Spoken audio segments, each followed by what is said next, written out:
हाँ भाई, तो आज हम लोग अपने पास नया चैप्टर कर रहे हैं कॉन्ट्रैक्ट एक्ट का। ये हमारा कॉन्ट्रैक्ट एक्ट का फाइनल चैप्टर है जिसका नाम है डिस्चार्ज ऑफ अ कॉन्ट्रैक्ट। इसके बाद कॉन्ट्रैक्ट एक्ट से हमारे को मुक्ति मिल जाएगी। ठीक है, चलो जी। तो डिस्चार्ज ऑफ अ कॉन्ट्रैक्ट क्या है इसको डिस्कस करते हैं, और उसके बाद मोस्ट प्रोबेबली ये इस क्लास में नहीं तो नेक्स्ट क्लास तक खत्म हो जाएगा, बल्ले बल्ले। ठीक, चलो जी। तो ये वर्ड डिस्चार्ज ज़्यादा तुम सुनते हो जब हॉस्पिटल में होते हैं, है ना, कि हॉस्पिटल में बंदा एडमिट हुआ, उसको डिस्चार्ज मिल गया इतने दिनों बाद। डिस्चार्ज से मतलब क्या होता है फिर तुम्हारा? निकाल देना, हॉस्पिटल निकाल देते हैं, धक्का मार देते हैं कि चल यहाँ से, हम नहीं करेंगे तेरा इलाज।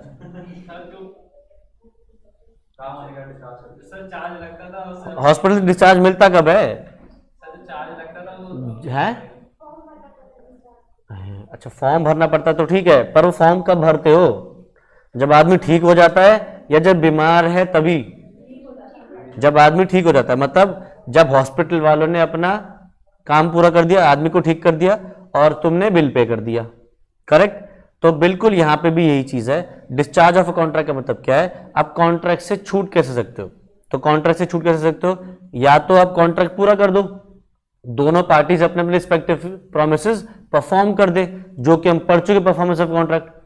बट तुमने कभी कभी देखा होगा कि हॉस्पिटल में ऐसा भी होता है कि आपको हॉस्पिटल ट्रीटमेंट पसंद नहीं आ रहा, तो आप हॉस्पिटल दूसरी तरफ शिफ्ट कर लेते हो, कोई दूसरा हॉस्पिटल ले लेते हो, या फिर अर्ली डिस्चार्ज भी ले लेते हो। डॉक्टर की रिकमेंडेशन के अलावा, डॉक्टर तो मना कर रहा है बट आप फिर भी ले लेते हो। ठीक है, इसको कुछ बोलते हैं डिस्चार्ज अगेंस्ट एडवाइस, कुछ होता है ये, कि अगर आप, डॉक्टर तो कह रहा है कि भैया अभी डिस्चार्ज नहीं लेना चाहिए, तुम कह रहे हो नहीं जी देखो बिल्कुल ठीक है, हंसता हंसता खेलता कूदता बंदा है, तुम बस बिल बनाने के लिए बैठे हो, तो तुम क्या कहते हो? Leave against medical advice. तो इसको क्या बोलते हैं? लामा बोलते हैं, लामा। मेडिकल टर्म में इसको लामा बोलते हैं, लीव अगेंस्ट मेडिकल एडवाइस। ठीक है, तो ध्यान रखना है बात, कभी हॉस्पिटल में एडमिट हो जाए कोई घर वाला या कोई भी हम में से, तो अगर लग रहा है सब ठीक है, जानबूझ के वो बिल बनाने के लिए बोल रहे हैं, तो उनसे बोल देना हमें लामा दे दो। लामा सुनते हुए समझ जाएंगे कि भैया तुम अब रुकोगे नहीं, वो लामा दे देंगे। Leave against medical advice. ठीक है, तो बेसिकली कॉन्ट्रैक्ट से कैसे छूट सकते हो? या तो परफॉर्म कर दो या फिर कॉन्ट्रैक्ट को तोड़ दो। ठीक है, या तो परफॉर्म मत करो। करेक्ट? तो से देखो यहाँ पे भी वो एक चीज लिखी है, कॉन्ट्रैक्ट टर्मिनेट या डिस्चार्ज कैसे होगा? या तो बाय परफॉर्मेंस या फिर बाय नॉन परफॉर्मेंस। परफॉर्म मत करो। अगर परफॉर्म करते हो तो हमने पढ़े के थे दो पिछली क्लास में, अटेम्प्टेड परफॉर्मेंस और एक्चुअल परफॉर्मेंस। तो ये हो गया बाय परफॉर्मेंस और दूसरा हो गया अटेम्प्टेड परफॉर्मेंस। ये दोनों हमने पिछले चैप्टर में अच्छे से डिस्कस कर लिए हैं। हमने इस बार क्या डिस्कस करना होगा? नॉन परफॉर्मेंस, जब कॉन्ट्रैक्ट परफॉर्म नहीं करना होता। ठीक है, इसमें से भी कुछ चीजें हम डिस्कस कर चुके हैं पिछले चैप्टर में, जैसे कि हमने एक वर्ड पढ़ा था नोवेशन, एक वर्ड पढ़ा था हमने ऑल्टरेशन, रिसिजन। ठीक है, ये चीजें जो हमने वहां पढ़ी थी वो भी कहीं ना कहीं यहाँ पे आने वाली है। आओ जी चैप्टर की शुरुआत करें। तो methods of discharge of contract, contract कैसे डिस्चार्ज होगा? या तो डिस्चार्ज में परफॉर्मेंस या फिर नॉन परफॉर्मेंस। परफॉर्मेंस में दो पढ़े थे, एक्चुअल परफॉर्मेंस और एक अटेम्प्टेड परफॉर्मेंस, जिसको हम बोल रहे थे ऑफर टू परफॉर्म या टेंडर भी बोलते थे हम इसको। एक्चुअल परफॉर्मेंस में क्या था? दोनों पार्टीज ने अपने रिस्पेक्टिव प्रोमिसेस पूरे कर दिए थे। अटेम्प्टेड परफॉर्मेंस में एक पार्टी कोशिश करती है परफॉर्म करने की, बट दूसरी पार्टी प्रिवेंट कर देती है उसको परफॉर्म करने से, उसको रोक देती है परफॉर्म करने से। ठीक है, ये बहुत डीप में हमने डिस्कस कर लिया है, मैं इसको दोबारा डिस्कस नहीं कर रहा। ठीक है, अब आते हैं discharge by non performance, main chapter जो हमारा है। तो देखो कौन नॉन परफॉर्मेंस मतलब है आपने परफॉर्म नहीं किया, या तो दोनों पार्टीज ने नहीं किया या किसी एक ने नहीं किया। करेक्ट? तो देखो नॉन परफॉर्मेंस कैसे हो सकती है? पहला बाय म्यूचुअल एग्रीमेंट, दूसरा कॉन्ट्रैक्ट तोड़ना, ब्रीच ऑफ कॉन्ट्रैक्ट, तीसरा कानून ने ही परफॉर्म करने से मना कर दिया, चौथा rightful decision by one party, एक पार्टी ने राइटफुली कैंसिल कर दिया, ये बात भी हमने पढ़ रखी है, वॉइडेबल कॉन्ट्रैक्ट में आता है ये। और अगला है बाय सुपरवीनिंग इम्पॉसिबिलिटी और इलीगैलिटी, ये भी हमने हल्का बहुत पढ़ रखा है, इसको बोलते हैं वॉइड कॉन्ट्रैक्ट, कि कॉन्ट्रैक्ट पहले पॉसिबल था बाद में इम्पॉसिबल हो जाए। ठीक है, तो मतलब म्यूचुअली अगर पार्टी डिसाइड कर ले कि हाँ हमें नहीं करना, जैसे तुम्हारे बीच में एग्रीमेंट है कि मैं तुम्हें पढ़ाऊंगा तो मुझे फीस दोगे, ठीक है, कुछ क्लासेस बाद तुम कह रहे हो कि सर हमें नहीं पढ़ना, हम नहीं फीस दे पा रहे, मैं चलो ठीक है कोई बात नहीं, तो क्या हुआ, म्यूचुअली डिसाइड हो गया कि तुम जाना चाह रहे हो और मैं भी कह रहा हूं ठीक है मत पढ़ो कोई बात नहीं, तो क्या हो गया, म्यूचुअल एग्रीमेंट से। तो म्यूचुअल एग्रीमेंट से क्या क्या नॉन परफॉर्मेंस होती है, novation, rescission, alteration, remission, waiver, merger. इनमें से बहुत तो हम पहले ही पढ़ चुके हैं पिछले चैप्टर में। पहला वर्ड था नोवेशन, नोवेशन मैंने डिस्कस किया था, क्या, substituting N old contract, substituting N old contract with a new contract between the same parties और डिफरेंट पार्टीज।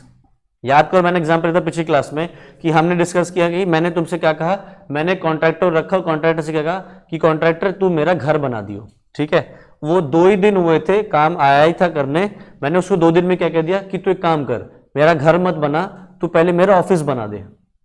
तो मैंने क्या किया, उसको घर का कॉन्ट्रैक्ट शिफ्ट करवा के कहां ले गया मैं, ऑफिस का कॉन्ट्रैक्ट। अब ऑफिस में बिल्कुल ही नई चीजें होंगी, तो क्या किया, अब उसको क्या घर बनाने की जरूरत है, नहीं, तो मैंने भी कहा कि घर मत बना, उसने भी कह दिया ठीक है घर नहीं बनाता ऑफिस बना दूंगा, तो क्या हो गया, म्यूचुअल एग्रीमेंट से नॉन परफॉर्मेंस हो गई, और उसको क्या बोलते हैं, नोवेशन। तो नोवेशन में ओल्ड कॉन्ट्रैक्ट को सब्स्टिट्यूट करके एक नया कॉन्ट्रैक्ट ला जाता है, या तो बिटवीन द सेम पार्टीज या फिर आप पार्टीज को चेंज कर सकते हो। मैं कह रहा हूं कि ऑफिस बनाने में ज्यादा फ्लोर चाहिए, तो मैं एक और कॉन्ट्रैक्टर को रखूंगा, तो मैंने क्या किया, उस कॉन्ट्रैक्टर को भी रखा जिसको घर के लिए बुलाया था, और एक नया कॉन्ट्रैक्टर रख लिया।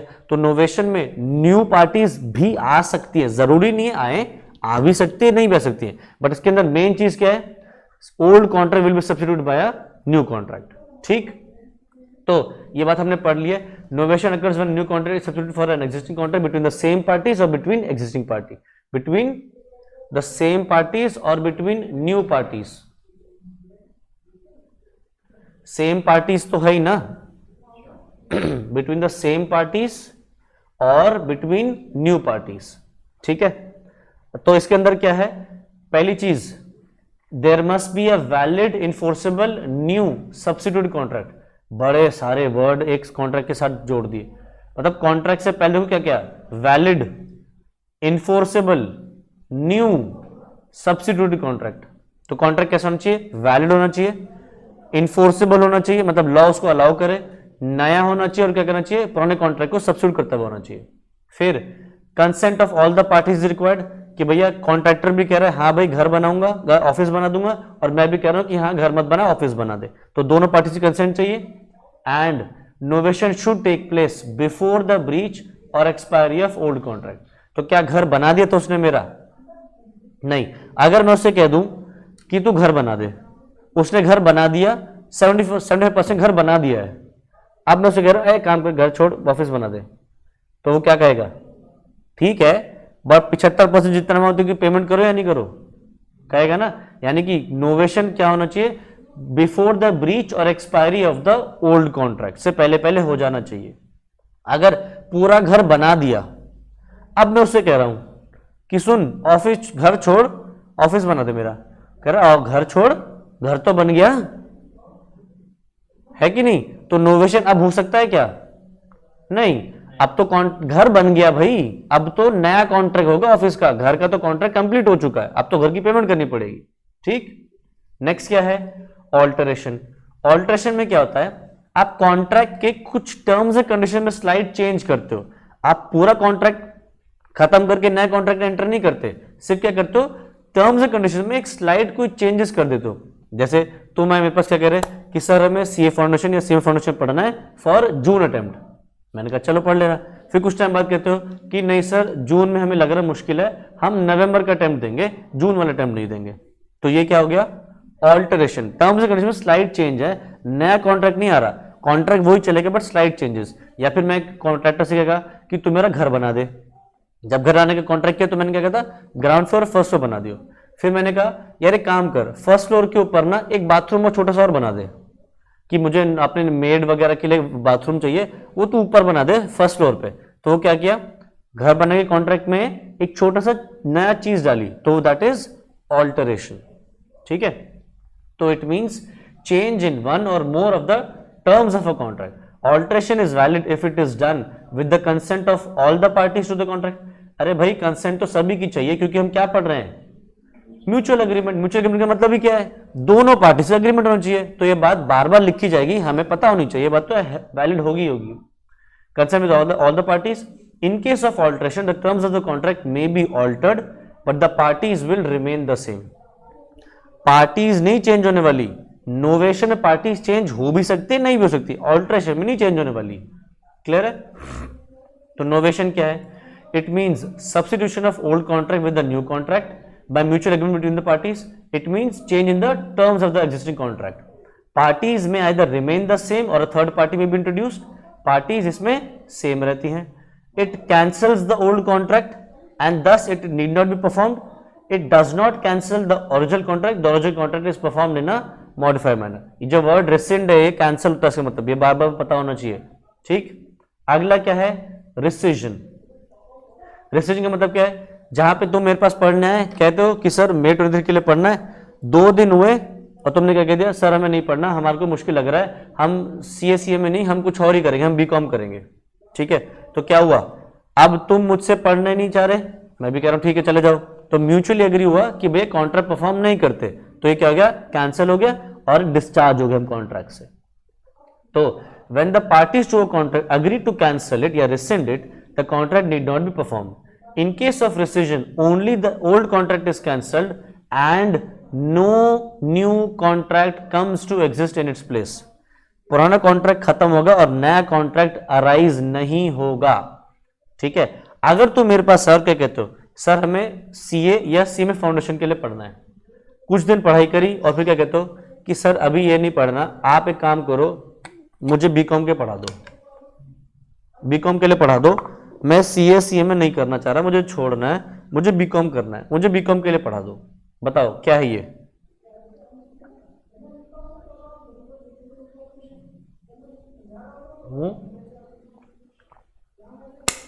क्या ये?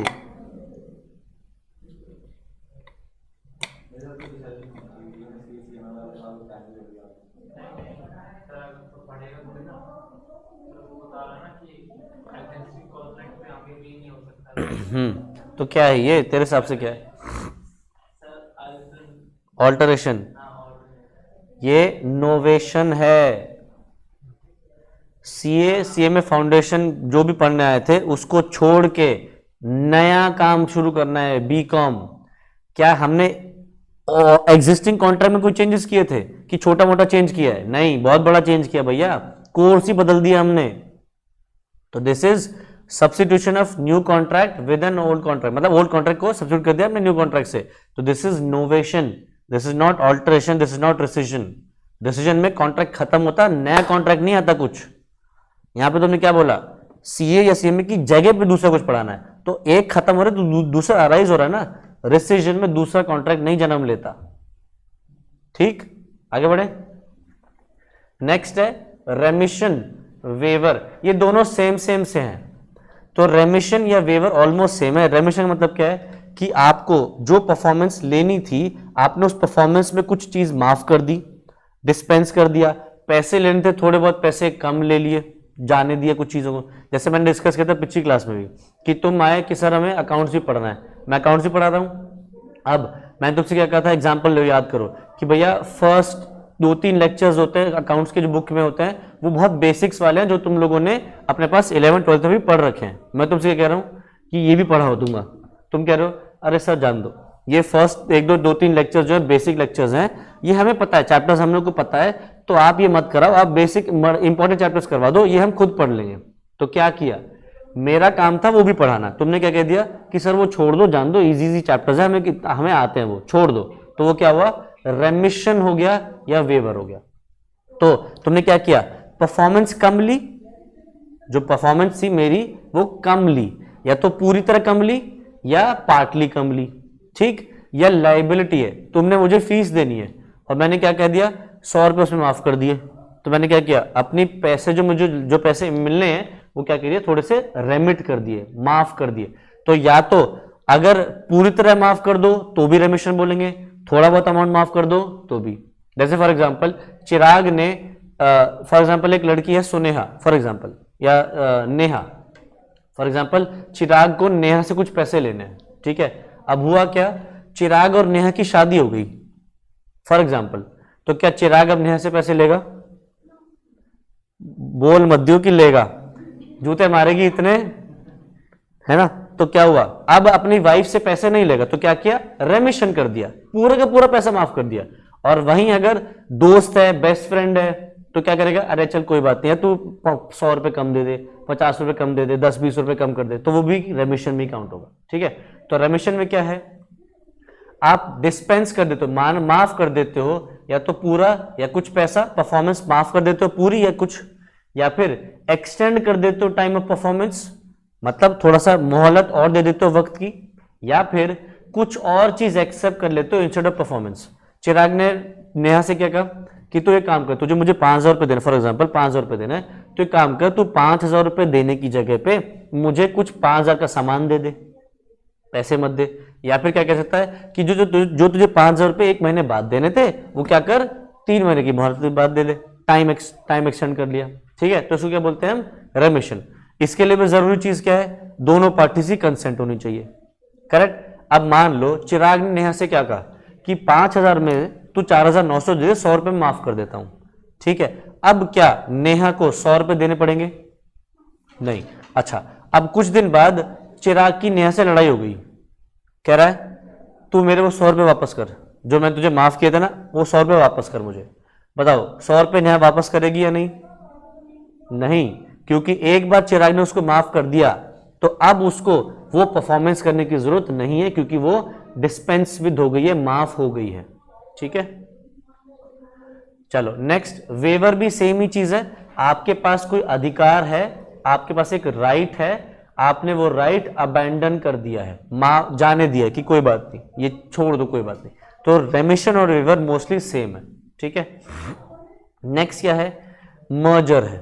मर्जर बेसिकली क्या होता है, जब आप एक इंफीरियर राइट को खत्म कर देते हो with a superior right, when an inferior right is taken over by a superior right. सारे पल्ले नहीं पड़ा। जैसे फॉर एग्जाम्पल, तुम एक कंपनी में पार्ट टाइम एम्प्लॉय हो, ठीक है, वो तुम्हें अगर फुल टाइम एम्प्लॉय रख लें तो इसको बोलेंगे मर्जर। जब एक पार्ट टाइम एम्प्लॉय हो तो आपके पास जो अधिकार होते हैं ना, वो कम होते हैं, राइट्स कम होते हैं। वहीं जैसे तुम फुल टाइम एम्प्लॉय बन जाओगे तो तुम्हारे राइट्स बढ़ जाएंगे। जैसे पार्ट टाइम एम्प्लॉय को छुट्टियां कम मिलती हैं, तो जैसे फुल टाइम बनोगे क्या होगा, छुट्टियां बढ़ जाएंगी। पार्ट टाइम एम्प्लॉय को प्रोविडेंट फंड, इंश्योरेंस का बेनिफिट्स नहीं मिलता, जैसे फुल टाइम बनता है प्रोविडेंट फंड का भी पैसा जाता है, उसका इंश्योरेंस का भी पैसा कंपनी इंश्योरेंस प्रोवाइड करती है उसको। तो ये क्या हो रहा है, मर्जर होता है, जहां पे एक छोटे इंफीरियर राइट, छोटे अधिकार को खा जाता है एक सुपीरियर राइट। और एग्जांपल लेना तो एक जैसे तुम एक घर में अभी किराएदार की तरह रहते हो, एग्जांपल के तौर पे किराए पे रहते हो, फिर तुमने क्या किया, वो घर ही खरीद लिया, तो तुम टेनेंट से बन गए ओनर। टेनेंट थे ना अभी, किराएदार से क्या बन गए, ओनर। तो इसमें क्या हुआ, जब एक टेनेंट की तरह से थे तो क्या अधिकार ज्यादा थे या कम थे? कम थे। घर में चेंजेस नहीं कर सकते, नल के इधर से उधर नहीं कर सकते, दीवारों पे लिख नहीं सकते, है ना। अब अधिक ओनर बन गए तो दीवार तोड़ दो, नल का तोड़ दो, घर के सारे फर्श के टाइल्स उखाड़ दो, कुछ भी करो, अधिकार बढ़ गए। तो व्हाट इज दिस, मर्जर। तो when a superior right and N inferior right coincide, जब सुपीरियर इंफीरियर राइट टकराते हैं आपस में and meet in one and the same person, the inferior right vanishes into the superior right. This is known as merger. तो example के तौर पे वही एक आदमी प्रॉपर्टी लेके बैठा है लीज पे और बाद में उसने उसको खरीद ली, या फिर पार्ट टाइम एम्प्लॉय अगर फुल टाइम एम्प्लॉय बन गया तो वो भी क्या है, मर्जर है। चक दे फट्टे। चलो जी, तो ये वाले तो हमने कर लिए, देखो सारे मर्जर तो कर लिए। अब क्या है, by breach of contract. Breach का मतलब होता है, ये जो वर्ड है सिर्फ ब्रीच, इसका मतलब क्या है,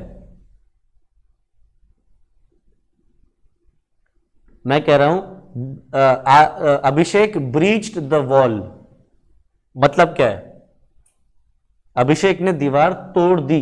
ब्रीच का मतलब होता है तोड़ के बाहर निकल जाना, ठीक है। तो ब्रीच ऑफ कॉन्ट्रैक्ट का मतलब क्या है, आपने कॉन्ट्रैक्ट तोड़ दिया, परफॉर्म करना था, किया नहीं, ठीक है, तो उसको क्या बोलते हैं, ब्रीच ऑफ कॉन्ट्रैक्ट। तो breach means failure of a party to perform his or her obligation under a contract. तो ब्रीच दो तरीके से हो सकता है, एक्चुअल ब्रीच या फिर एंटिसिपेटरी ब्रीच। एक्चुअल ब्रीच क्या होता है, जहां पे एक्चुअली में जिस दिन परफॉर्म करना था पार्टी उस दिन पे परफॉर्म करने नहीं पहुंची, या पार्टी ने उसी दिन मना कर दिया कि मैं नहीं करूंगा परफॉर्म। ध्यान रखना, इन दोनों में ना सिर्फ टाइम का फर्क होता है, वक्त का। एक्चुअल ब्रीच किस दिन होगा, जिस दिन परफॉर्म करना है उसी दिन। एंटिसिपेटरी ब्रीच क्या होता है, आप वक्त से पहले बता देते हो कि मैं अपना कॉन्ट्रैक्ट परफॉर्म नहीं कर पाऊंगा, तो इसको बोलते हैं हम एंटिसिपेटरी ब्रीच ऑफ कॉन्ट्रैक्ट। तो एक्चुअल ब्रीच में क्या हुआ, it happens when a party neglects, refuses or fails to perform its duties at the concerned time. जो वक्त बताया गया है उस वक्त पे कॉन्ट्रैक्ट परफॉर्म नहीं किया जा रहा।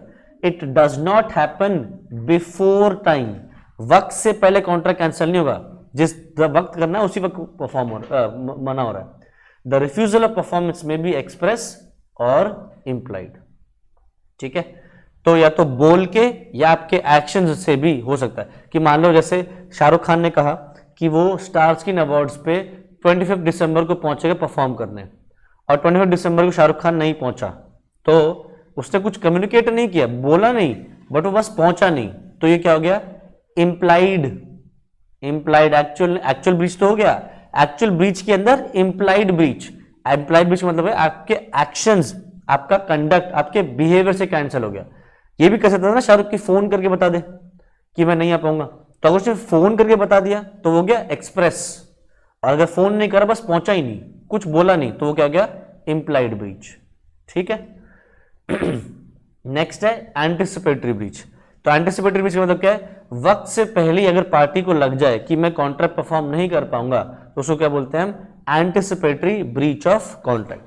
तो इन दिस केस होता क्या है कि जो कॉन्ट्रैक्ट है, दूसरी पार्टी है, वो चाहे तो कॉन्ट्रैक्ट को तभी के तभी कैंसिल करके जो भी डैमेजेस है कॉम्पेंसेशन वो मांग सकता है, या फिर वो कह सकता है कि नहीं मैं वेट करूंगा एक्चुअल तारीख का, हो सकता है तुम परफॉर्म कर दो उस समय तक, और वो उस दिन तक वेट कर सकता है। तो वो दूसरी पार्टी के ऊपर है कि वो क्या कर रहा है। जैसे फॉर एग्जाम्पल ये हो तुम, ठीक है, और ये है मान लो एक सेलर, तुमने से क्या कहा, मुझे चाहिए 100 बैग्स ऑफ राइस।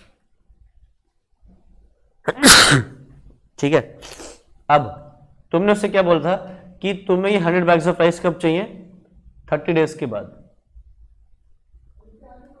तो सेलर ने कहा हाँ ठीक है, 30 दिन के बाद मैं ये बैग्स अरेंज, 30 दिन तक मैं बैग्स अरेंज कर लूंगा और आपको बैग्स ऑफ राइस दे दूंगा। हुआ क्या, सेलर को एक अंदाजा लग गया कि इस साल किसानों की फसल जो है वो अच्छी नहीं उगी है, और शायद 100 बैग्स ऑफ राइस वो तुम्हें ना दे पाए। उसको ऐसा लग रहा है कि भैया किसानों की खेती अच्छी नहीं हुई है, तो शायद 100 बैग्स ऑफ राइस डिलीवर ना कर पाए। तो उसने तुम्हें आज से 15 दिन बाद ही, मतलब जब तूने कॉन्ट्रैक्ट किया वहां से 15 दिन बाद ही कॉल करके कह दिया कि सोनू जी एक काम करो, मैं ना आपको 100 बैग्स ऑफ राइस पहुंचा नहीं पाऊंगा, मुझे लग नहीं रहा, क्योंकि इस साल फसल अच्छी नहीं होगी है, खेती बाड़ी में थोड़ा सा नुकसान हुआ है खेत फार्मर्स को, तो शायद मैं आपको 100 बैग्स नहीं दे पाऊं, तो मैं परफॉर्म नहीं कर पाऊंगा कॉन्ट्रैक्ट। तो अब हाँ तुम्हारे पास ऑप्शन आ गया कि तुम क्या कर सकते हो, कॉन्ट्रैक्ट कैंसिल कर दो उसी दिन। मान लो कॉन्ट्रैक्ट कैंसिल हो गया, और अगर तुम्हें कोई नुकसान हुआ है तो नुकसान की कॉम्पेंसेशन ले लो सेलर से। या तुम क्या कह सकते हो, अरे नहीं यार वेट कर, आ जाएगा, इंडिया में इतना बुरा हाल नहीं रहता, मिल जाएगा। तो तुम क्या कर रहे हो, वेट भी कर रहे हो कि भैया 30 दिन का। तो पहले सिचुएशन में क्या किया, तुमने तुरंत कॉन्ट्रैक्ट कैंसिल किया, दूसरे सिचुएशन में वेट किया। अब तुम 30 दिन तक वेट किया तुमने, और तब भी क्या हुआ, 100 बैग्स ऑफ राइस नहीं पहुंचे, तो क्या होगा, सेलर कॉन्ट्रैक्ट परफॉर्म तो कर नहीं पा रहा, तो तुम कॉन्ट्रैक्ट कैंसिल कर सकते हो, और तुम्हें अगर कोई भी नुकसान हुआ है तो तुम उस नुकसान के कॉम्पेंसेशन से ले सकते हो। पहले वाले में भी दूसरे वाले में भी ले सकते हो, वेट करना तुम्हारे ऑप्शन है। ठीक है, अच्छा अब मान लो तुमने चूज किया वेट करने का, कि देखते हैं 15 दिन बाद, बचे हुए 15 दिन बाद कि डिलीवर कर पाते नहीं कर पाते। और हुआ क्या, वो जो बचे हुए 15 दिन थे उसमें किसी वजह से राइस सप्लाई करना इम्पॉसिबल हो गया है। मतलब मैं सप्लाई कर ही नहीं सकता, मेरी कंडीशन नहीं, किसी भी एक्सटर्नल कंडीशन की वजह से अब चावल सप्लाई करना इम्पॉसिबल हो गया। जैसे फॉर एग्जांपल सरकार ने बैन लगा दिया कि आप नहीं बेच सकते, चावल नहीं बेच सकते, चावल बेचना आज से बैन है। तो बताओ क्या मैं बेच पाऊंगा? नहीं। तो अगर तुमने चूज किया वेट करने का और उसके बाद कॉन्ट्रैक्ट कैंसिल हो गया due to any reason beyond my control, impossible contract perform करना, तो फिर कॉन्ट्रैक्ट तो डिस्चार्ज हो जाएगा, तुम मुझसे कॉम्पेंसेशन नहीं ले पाओगे। तब लॉ ने क्या, नॉर्मल चीज है, सोच अगर मान ले मेरे पास 100 बैग्स ऑफ राइस अरेंज हो भी जाएं तो क्या मैं तब भी बेच पाऊंगा? नहीं ना, क्योंकि इम्पॉसिबल हो गया परफॉर्म करना, सरकार ने बैन लगा दिया। तो फिर इस केस में कॉन्ट्रैक्ट कैंसिल हो जाएगा और कॉम्पेंसेशन तुम नहीं ले पाओगे। हाँ, कुछ भी हो गया, नेचुरल डिजास्टर हो गया, अर्थक्वेक आ गया कि भैया दुकान ढह गई, बहुत ज्यादा नुकसान हो गया, नहीं कर पा रहे, तो क्या करोगे? तब नहीं करना परफॉर्म। ठीक है, तू तो सीधा भूकंप ही लाएगा, कुछ मत छोड़ा कर, तू सीधा नेचुरल डिजास्टर लाता है एकदम। तो एंटिसिपेटरी ब्रीच क्या बोलता है? When a party refuses to perform his obligation before the time or by his own act by his own act disables himself from performing the contract. ये भी हो सकता है कि सेलर कैसे कह सकता है कि भैया आज तुमसे कॉन्ट्रैक्ट कर लिया और फिर बाद में क्या कह रहा है 15 दिन बाद, यार मैं ना ये बिजनेस ही छोड़ रहा हूं। तो फिर इस केस में भी उसने क्या किया? एंटिसिपेटरी ब्रीच, जब उसको परफॉर्म करना है 15 दिन बाद, उससे पहले क्या कह दिया? मैं ये बिजनेस ही छोड़ रहा हूं। ठीक है, तो इसके अंदर कॉन्सिक्वेंसेस क्या है? या तो तुम क्या कर सकते हो, कॉन्ट्रैक्ट को इमीडिएटली कैंसिल मान सकते हो और सू कर सकते हो दूसरी पार्टी को फॉर डैमेजेस, या फिर you may choose not to cancel but to treat the contract as still operative and wait for the time of performance and then hold the other party responsible for consequences of non-compliance.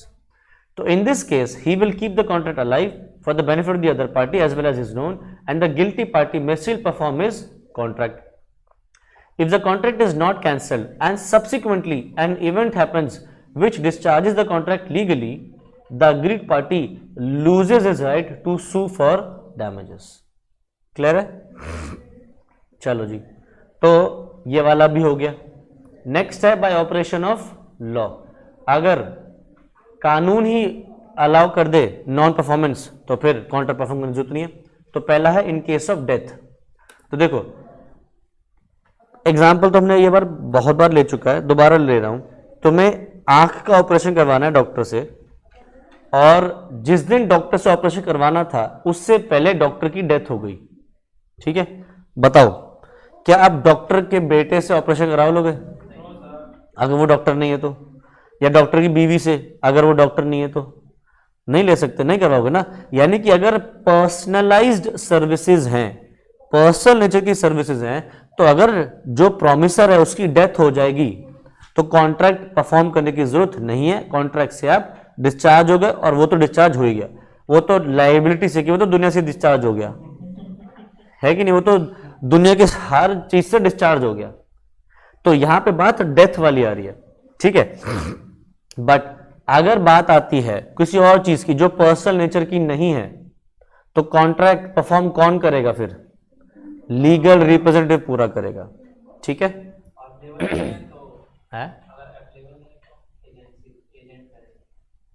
Agent तब करता है जब मरता नहीं है, अगर मर गया तो फिर वही करेगा। ठीक है, तो अगर पर्सनल स्किल्स या एबिलिटी से का कॉन्ट्रैक्ट है तो उस केस में कॉन्ट्रैक्ट टर्मिनेट हो जाएगा। In other cases legal representative पूरा करेगा। नेक्स्ट, अगर एक आदमी इंसॉल्वेंट हो जाए, एडजस्ट इंसॉल्वेंट, तो he is discharge from the liabilities incurred prior to his adjudication. Upon insolvency his rights and liabilities of the insolvent are with certain exceptions transfer to an officer of the court known as official assignee or receiver. तो देखो for example, ये है एक आदमी जिसका नाम है रवि। ठीक है, रवि ने तुम्हें पैसे देने थे, रवि ने तुम्हें पैसे देने थे फॉर एग्जाम्पल 50,000 रुपए। ठीक है, और हुआ क्या, रवि ये 50,000 रुपये नहीं दे पा रहा, तुमने इस पे केस ठोका। केस में कोर्ट ने क्या डिसाइड करा कि भैया रवि के पास है ही नहीं सामान कि वो बेच सकता है, कि वो पेमेंट कर सके। तो रवि को कोर्ट ने इंसॉल्वेंट घोषित कर दिया, भिखारी। और एडजुडिकेटेड भिखारी का मतलब क्या है? वो भिखारी जो अपनी लायबिलिटीज से मुक्त हो चुका है। ठीक है, तो मान लो 50,000 रुपए में से तुम 10,000 तो रिकवर कर पाए, 40,000 रिकवर नहीं कर पाए, तो कोर्ट ने क्या बोल दिया? This person is insolvent. अब ये आदमी अपनी लायबिलिटीज पे ऑफ नहीं कर सकता, अब इसकी लायबिलिटीज जो है खत्म हो गई। अब उसके बाद रवि ने एक और बिजनेस शुरू किया, कोई और रवि ने उस बिजनेस से पैसे कमाए। ठीक है, और तुम जाके रवि से क्या कह रहे हो कि सुन अब तो तेरे पास पैसे हैं कि 40,000 रुपये अब दे दे मेरे। ठीक है, क्या रवि को ये 40,000 तुम्हारे देने पड़ेंगे? नहीं, भले ही उसने नया काम शुरू कर लिया हो, बट क्योंकि कोर्ट ने उसको एडजुडिकेट कर दिया है, जज ने उसको जजमेंट देके इंसॉल्वेंट घोषित कर दिया है, तो जो लायबिलिटी उसकी पीछे थी वो अब पेंडिंग नहीं रहेंगी, वो जीरो हो जाएंगी। तो अब कानूनी तौर पे रवि को तुम्हें कुछ नहीं देना, तो तुम उससे 40,000 कैसे मांगोगे? हमने कॉन्ट्रैक्ट एक्ट में सीखा है कंसिडरेशन होना चाहिए। अगर रवि तुम्हें 40,000 दे रहा है तो तुम क्या दे रहे हो बदले में? दोगे कुछ? नहीं, दुआएं दोगे शायद कि भैया तेरा भला हो, तूने दे दिए, है ना। तो यहां पे फिर रवि से तुम 40,000 वापस रिकवर नहीं कर सकते, एक बार उसको जज ने इंसॉल्वेंट घोषित कर दिया। ठीक है, जब तक इसके ऊपर इंसॉल्वेंसी का केस चल रहा है, जब तक अभी कोर्ट में इसके ऊपर केस चल रहा है, इसको इंसॉल्वेंट कर रहे हैं, तब तक क्या होता है, इसके जितने भी असेट्स हैं एंड जितने भी लायबिलिटीज हैं वो ट्रांसफर हो जाती हैं एक सरकारी आदमी को। कोर्ट एक आदमी अपॉइंट करती है, वो आके क्या करता है, असेट्स उसे ले लेता है और लायबिलिटीज को पे ऑफ करता है। उसका क्या नाम होता है? क्या? ऑफिसर, ऑफिशियल रिसीवर या ऑफिशियल असाइनी भी बोलते हैं। असाइनमेंट हमने पिछले चैप्टर में पढ़ा था, याद करो। ठीक है, आगे नेक्स्ट है मर्जर। मर्जर हम पढ़ चुके हैं। मर्जर में क्या था कि एक सुपीरियर राइट को अगर टेक ओवर कर लेता है, सॉरी इंफीरियर को टेक ओवर कर लेता है सुपीरियर राइट, तो वो क्या हो जाता है? मर्जर हो जाता है। ठीक है, नेक्स्ट है लैप्स ऑफ टाइम। अगर टाइम खत्म हो गया तो फिर कॉन्ट्रैक्ट भी खत्म हो जाता है। जैसे मैंने एक चीज पहले बताई बहुत बार कि आप किसी से अगर पैसे लेते हो तो पैसे लेने का अधिकार आपका 3 साल तक होता है। 3 साल के बाद आप इंसान से पैसे नहीं ले सकते, वो डेट बन जाता है टाइम बार्ड डेट। ठीक है, तो जैसे मुझे तुमसे फीस लेनी है और मैंने अगर तुमसे फीस ली और मांगी नहीं, और ड्यू डेट से 3 साल तक मैं मांग ही नहीं रहा और ना ही मांगने के लिए केस कर रखा मैंने, तो 3 साल बाद मैं तुमसे ये फीस रिकवर नहीं कर सकता, ये बन जाएगा टाइम बार्ड डेट। कहां पे लिखा है ये बात? लिमिटेशन एक्ट में लिखी है। तो लॉ ने बोल दिया, तो यानी कि हम लॉ के तो पढ़ रहे हैं ना, हम क्या पढ़ रहे हैं? Discharge operation of law. Law ने लिख दिया लिमिटेशन एक्ट में कि आप डिस्चार्ज हो जाओगे, तो भैया डिस्चार्ज हो जाओगे। बढ़िया। नेक्स्ट क्या है? Unauthorised material alteration. धीरे धीरे पढ़ते हैं। पहला वर्ड है ऑल्टरेशन। ऑल्टरेशन मतलब क्या है? पीछे पढ़ के आते हैं। ऑल्टरेशन क्या था? Changes in the terms and conditions. पूरा कॉन्ट्रैक्ट चेंज नहीं करना, स्लाइट चेंजेस करना। ऑल्टरेशन करी मटीरियल। मटीरियल का मतलब क्या होता है? सिग्निफिकेंट या बड़ी। ऑल्टरेशन करी कॉन्ट्रैक्ट में जो कि बहुत बड़ी है, और वो क्या है? अनऑथराइज्ड है। अनऑथराइज्ड का मतलब है दूसरी पार्टी से तो पूछा ही नहीं, तो फिर इस केस में कानूनी तौर पे आप डिस्चार्ज हो जाओगे। जैसे फॉर एग्जांपल तुम आए मेरे पास, सर हमें सीए या सीएम फाउंडेशन की तैयारी करनी है जून 2023 के अटेम्प्ट के लिए। मैंने कहा अच्छा जी। अब हुआ क्या? तुमने बोला कि भैया जून 23 के लिए पढ़ना है। मैंने जून 23 के लिए पढ़ाना शुरू कर दिया और पढ़ा भी दिया। फिर जब पेपर देने की बारी आई, तुमने कहते सर पेपर नहीं दे रहे। क्यों? क्योंकि सर हमारी तैयारी पूरी नहीं, हम दिसंबर में पढ़ेंगे, दिसंबर में पेपर देंगे। मैं कहा मर्जी है तुम्हारी। अब मुझसे बिना पूछे तुम दिसंबर वाली जो बैच की क्लास है उसमें आना शुरू कर रहे हो। मैंने कहा अगर दिसंबर के लिए पढ़ना है तो दोबारा फीस दो। तुम कह रहे हो नहीं सर हमने फीस दे तो दी थी। मैंने कहा वो तो जून अटेम्प्ट के लिए दी थी।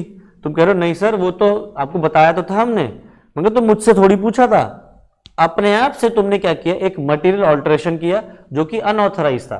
तो अगर मैं चाहूं तो क्या कर सकता हूं, फिर तुमसे दिसंबर 23 की जो क्लासेस तुम लेना चाह रहे हो उसमें बैठने से रोक सकता हूं, क्योंकि एक ऑल्टरेशन है और सिग्निफिकेंट ऑल्टरेशन है और ऑल्टरेशन अनऑथराइज्ड है।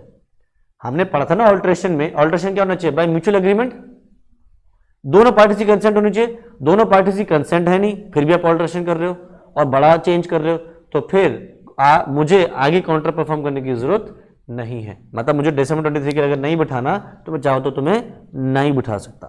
ठीक है, नेक्स्ट चलो जी, तो हमने क्या क्या पढ़ लिया, हमने ये भी पढ़ लिया ये भी पढ़ लिया और ये भी पढ़ लिया। अब क्या रह गया, by rightful decision by one party, ये मैंने बताया था एक वॉइडेबल कॉन्ट्रैक्ट की बात आती है।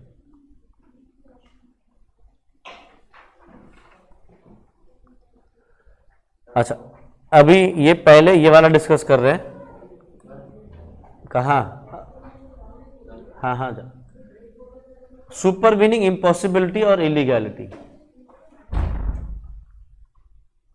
तो देखो पहले हम सुपरवीनिंग इम्पॉसिबिलिटी पढ़ रहे हैं, फिर वॉइडेबल कॉन्ट्रैक्ट वाला पोर्शन पढ़ेंगे। तो देखो सुपरवीनिंग इम्पॉसिबिलिटी का मतलब क्या है कि कॉन्ट्रैक्ट आगे चल के इम्पॉसिबल हो गया परफॉर्म करना।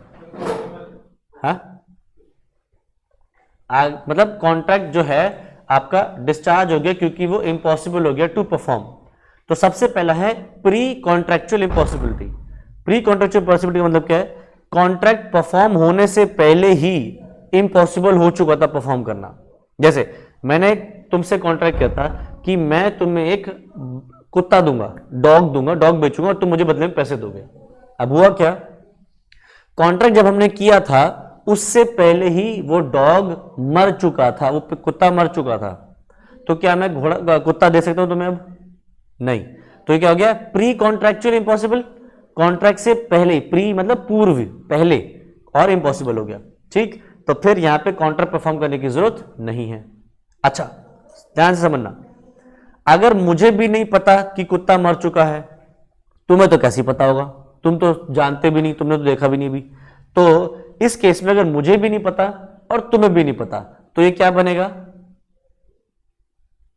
कॉन्ट्रैक्ट क्या बनेगा, ये तुम्हें भी नहीं पता मुझे भी नहीं पता कि कुत्ता मर चुका है पहले से ही, तो ये क्या बनेगा, वैलिड कॉन्ट्रैक्ट।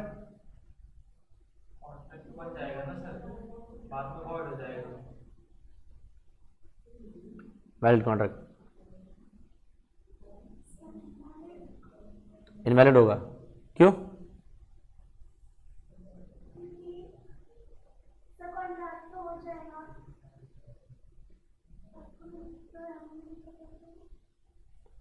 तुम्हें भी नहीं पता मुझे भी नहीं पता कि कुत्ता मरा हुआ है, मर चुके बेचारा पहले से, तो ये वॉइड अग्रीमेंट बनेगा नालायकों। सर वो तो बाद में बन जाएगा ना, अभी क्यों बनेगा बाद में?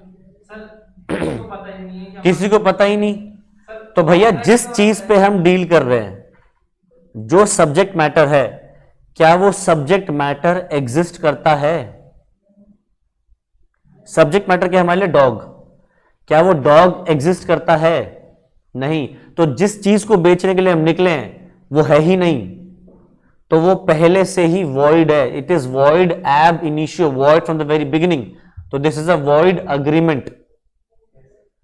ठीक है, अच्छा अगर मुझे पहले से पता था, बुद्धि लगाना, मुझे पहले से पता है कि वो कुत्ता मर चुका है, तुम्हें नहीं पता है, तो क्या बनेगा? और मैं कॉन्ट्रैक्ट करने की कोशिश करूं तुम्हारे साथ, तो ये क्या बनेगा, मतलब कॉन्ट्रैक्ट क्या बनेगा, ये कॉन्ट्रैक्ट बनेगा नहीं बनेगा, बनेगा तो क्या बनेगा? कॉन्ट्रैक्ट तो हो ही जाएगा, बट सर फ्रॉड में आ जाएगा। नालायक, ये बनेगा वॉइडेबल कॉन्ट्रैक्ट, क्योंकि यहां पे मैं तुम्हारे साथ किया है फ्रॉड, और हमने चैप्टर नंबर 5 फ्री कंसेंट में पढ़ा था कि अगर आप किसी के साथ फ्रॉड करते हो तो फ्रॉड में किया गया कॉन्ट्रैक्ट क्या होता है, वॉइडेबल कॉन्ट्रैक्ट, जिसमें अग्रीड पार्टी के पास ऑप्शन होती है वो कॉन्ट्रैक्ट कैंसिल कर सकता है। तो तुम्हारे साथ मैंने फ्रॉड किया तो बना वॉइडेबल कॉन्ट्रैक्ट, तुम कॉन्ट्रैक्ट कैंसिल कर सकते हो। ठीक है, अच्छा जी अब बताओ, तुमने मैंने एग्रीमेंट किया कि मैं तुम्हें कुत्ता बेचूंगा और तुम मुझे पैसे दोगे। जब हमने एग्रीमेंट किया तब ये कुत्ता जिंदा था, ठीक है। बाद में जब मुझे तुम्हें कुत्ता देना था उससे पहले ही कुत्ता मर गया, अब क्या होगा? कॉन्ट्रैक्ट बनेगा या नहीं बनेगा? और अगर बनेगा तो क्या बनेगा?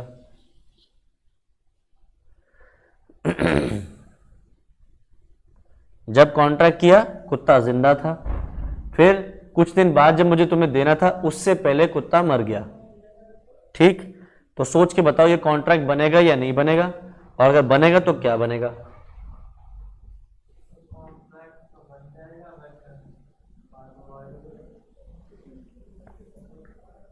तो ये बनेगा वॉइड कॉन्ट्रैक्ट। जब हमने कॉन्ट्रैक्ट किया तब क्या कुत्ता बेच सकता था, मैं तुम्हें दे सकता था, तो ये क्या था? तब वैलिड कॉन्ट्रैक्ट था। बट बाद में आगे चल के क्या हुआ? इम्पॉसिबल हो गया कि मैं नहीं दे सकता, तो फिर ये क्या बन गया? अब वॉइड कॉन्ट्रैक्ट।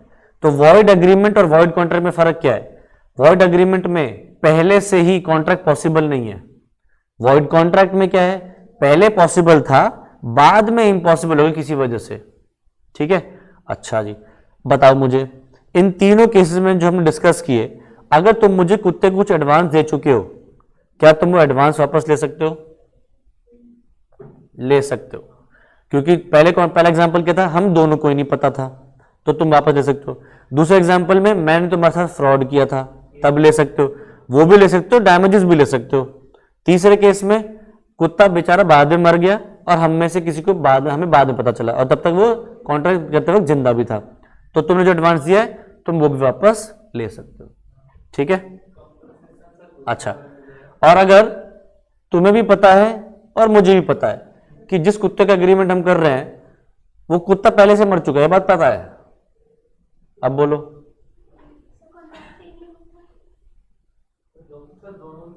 दोनों पार्टीज को पता है कि कुत्ता या तो मर चुका है या दिमागी तौर से पागल है, कुछ भी बताओ। तो कॉन्ट्रैक्ट स्टार्टिंग से वर्ड है, तो क्या बनेगा ये? वॉइडेबल कॉन्ट्रैक्ट, बहुत बढ़िया। वॉइडेबल, वॉइड कॉन्ट्रैक्ट बनेगा, वॉइड एग्रीमेंट बनेगा, वॉइड कॉन्ट्रैक्ट क्या बनेगा तेरे हिसाब से? जल्दी बता। वैलिड कॉन्ट्रैक्ट बनेगा। तो तुम ही कह रहे हो वॉइडेबल कॉन्ट्रैक्ट, तुमने तो कॉन्ट्रैक्ट बोल दिया, मैंने कोई पुश नहीं किया, मैंने तो सवाल पूछा, पुश तो तुमने फील कर लिया। ये बनेगा वॉइड अग्रीमेंट। दोनों को पता है कुत्ता मर चुका है, तो किसका कॉन्ट्रैक्ट कर रहे हो? तो इन्फोर्सेबल ही नहीं है, अब वॉइड एग्रीमेंट बना। अच्छा, इस केस में तुमने मुझे एडवांस दिया था, वापस मिलेगा? नहीं, क्योंकि तुम्हें पहले से पता है कि जिस एग्रीमेंट तुम एंटर कर रहे हो वो वॉइड है, फिर भी तुम एंटर कर रहे हो, तो पागल तो तुमसे बड़ा कोई नहीं है, फिर उस केस में वापस नहीं मिलेगा। चक दे फट्टे, पढ़ लो जल्दी से। प्री कॉन्ट्रैक्चुअल इम्पॉसिबिलिटी, अगर कॉन्ट्रैक्ट पहले से ही इम्पॉसिबल है और अगर पार्टीज को पता है, सोचो दोनों पार्टीज को पता है कि वो जो कॉन्ट्रैक्ट में एंटर कर रहे हैं वो वॉइड है, तो क्या बनेगा? है क्या बनेगा? दोनों पार्टीज को पहले से पता है कि कॉन्ट्रैक्ट इम्पॉसिबल है, कुत्ता मर चुका है, तो क्या बनेगा? Void agreement. In such a case agreement constituted is impossible and hence void. Agreement लिखा है उसने, तो यानी कि क्या बनेगा? It is void agreement.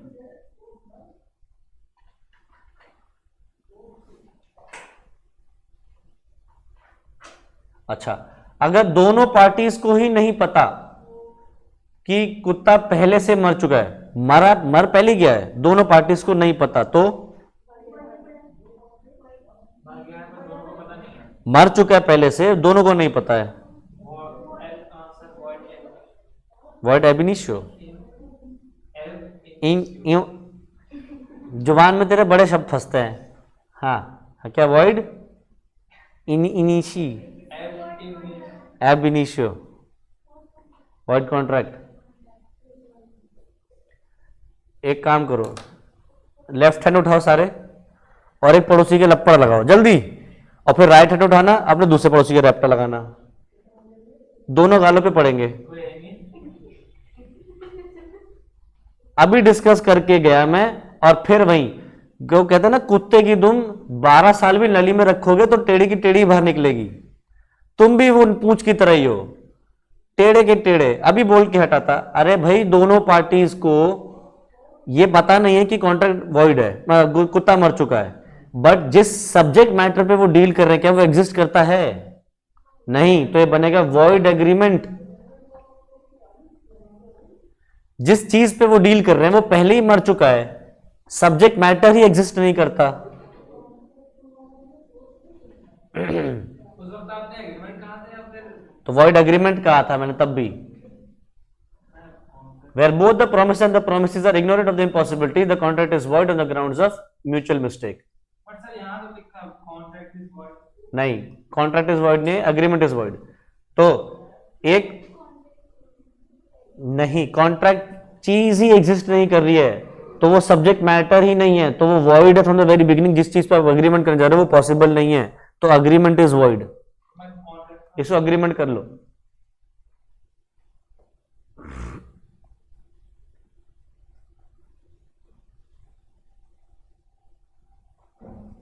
अगला, known only to the promisor.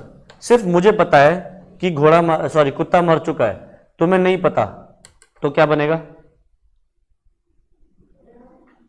Prove करो कि फिर तुम वही कुत्ते जिसकी पूंछ टेढ़ी की टेढ़ी है। जल्दी बोलो, जल्दी प्रूफ करो। मैं लिख रहा था सर।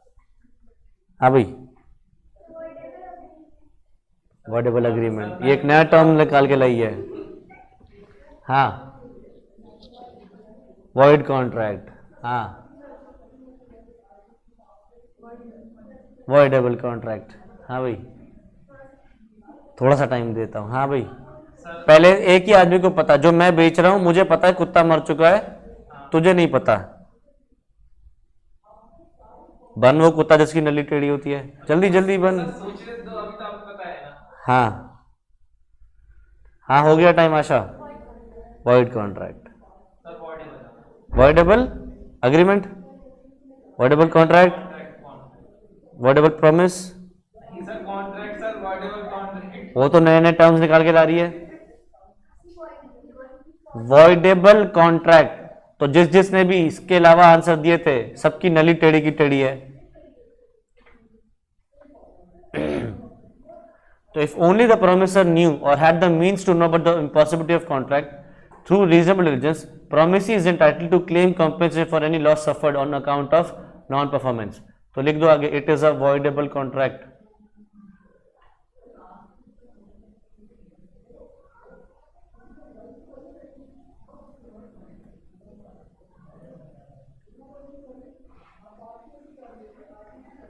ठीक है, अच्छा, नेक्स्ट है पोस्ट या सब्सिक्वेंट या सुपरवीनिंग इम्पॉसिबिलिटी। तो पोस्ट इम्पॉसिबिलिटी का मतलब होता है कि कॉन्ट्रैक्ट बाद में चल के वॉइड हुआ। मतलब जब हमने कॉन्ट्रैक्ट किया था तब कुत्ता जिंदा था, बाद में जब देने की बारी उससे पहले कुत्ता मर गया, तब वो क्या बनेगा? Void contract. ठीक है, तो इसको क्या बोलते हैं? Post impossibility. पोस्ट मतलब बाद में इम्पॉसिबल हो, या सब्सिक्वेंटली इम्पॉसिबल, तो सब्सिक्वेंट इम्पॉसिबिलिटी बोलते हैं। ठीक है, तो इसको हम पढ़ते हैं डॉक्ट्रिन ऑफ फ्रस्ट्रेशन के नाम से। डॉक्ट्रिन का मतलब होता है प्रिंसिपल। जब भी ये वर्ड डॉक्ट्रिन आए, जैसे आगे चल के डॉक्ट्रिन वर्ड कंपनीज एक्ट में काफी बार आएगा, doctrine of ultra vires, doctrine of indoor management, doctrine of constructive notice, ये सब कंपनीज एक्ट में आएगा। तो जब भी वर्ड लिखा हुआ है डॉक्ट्रिन, डॉक्ट्रिन का मतलब क्या है? प्रिंसिपल। तो a contract which was capable of being performed at the time it was entered into may subsequently become impossible to perform or unlawful. In such a cases, contract becomes void. It is also called as the doctrine of frustration. ठीक है, तो एक contract impossible कब कब हो सकता है? या तो लॉ में चेंजेस आए और उन चेंजेस की वजह से आप नहीं बेच सकते। जैसे फॉर एग्जांपल, शराब बेचने पे बैन लग गया, लिकर बेचने पे बैन लग गया, टोबैको या सिगरेट बेचने पे बैन लग गया, प्लास्टिक बैग्स बेचने पे बैन लग गया। तो जब आपने कॉन्ट्रैक्ट किया था तब तो बेच सकते थे, बाद में सरकार ने बैन लगा दिया, तो क्या हो गया, सुपरवीनिंग इम्पॉसिबिलिटी हो गई, कॉन्ट्रैक्ट बिकम्स वॉइड। आगे सब्जेक्ट मैटर ही डिस्ट्रॉय हो गया, कुत्ते की मौत हो गई बाद में, ठीक। या फिर कुछ प्री कंडीशंस थी पहले से, वो प्री कंडीशंस आपने पूरी नहीं करी, जैसे कुछ शर्तें थी कि कॉन्ट्रैक्ट परफॉर्म करने से पहले तुम्हें इन इन चीजों को पहले पहले करना है, आपने वो कंडीशंस को फुलफिल नहीं किया, तो फिर क्या होगा, कॉन्ट्रैक्ट परफॉर्म करने की जरूरत नहीं है। जैसे देखो, A and B contract to marry each other before the time fix for marriage, A goes mad. A और बी ने डिसाइड किया था कि वो एक दूसरे से शादी करेंगे, और शादी से पहले ही ए पागल हो गया, मतलब लोग तो शादी के बाद पागल होते हैं, ए पहले ही हो गया पागल। तो ए और बी के बीच में जो हुआ था वो कॉन्ट्रैक्ट क्या था, वैलिड था।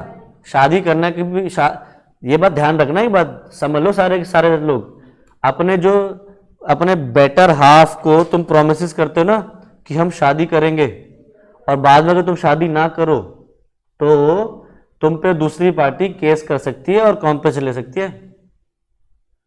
तो अभिषेक, नेहा को प्रपोज कर दिया ना कि तूने, अगर नेहा जो तेरी होने वाली बीवी है, तो अगर तूने उसको प्रॉमिस कर दिया है कि मैं तेरे से शादी करूंगा, और बाद में तू सुनेहा से शादी कर ले,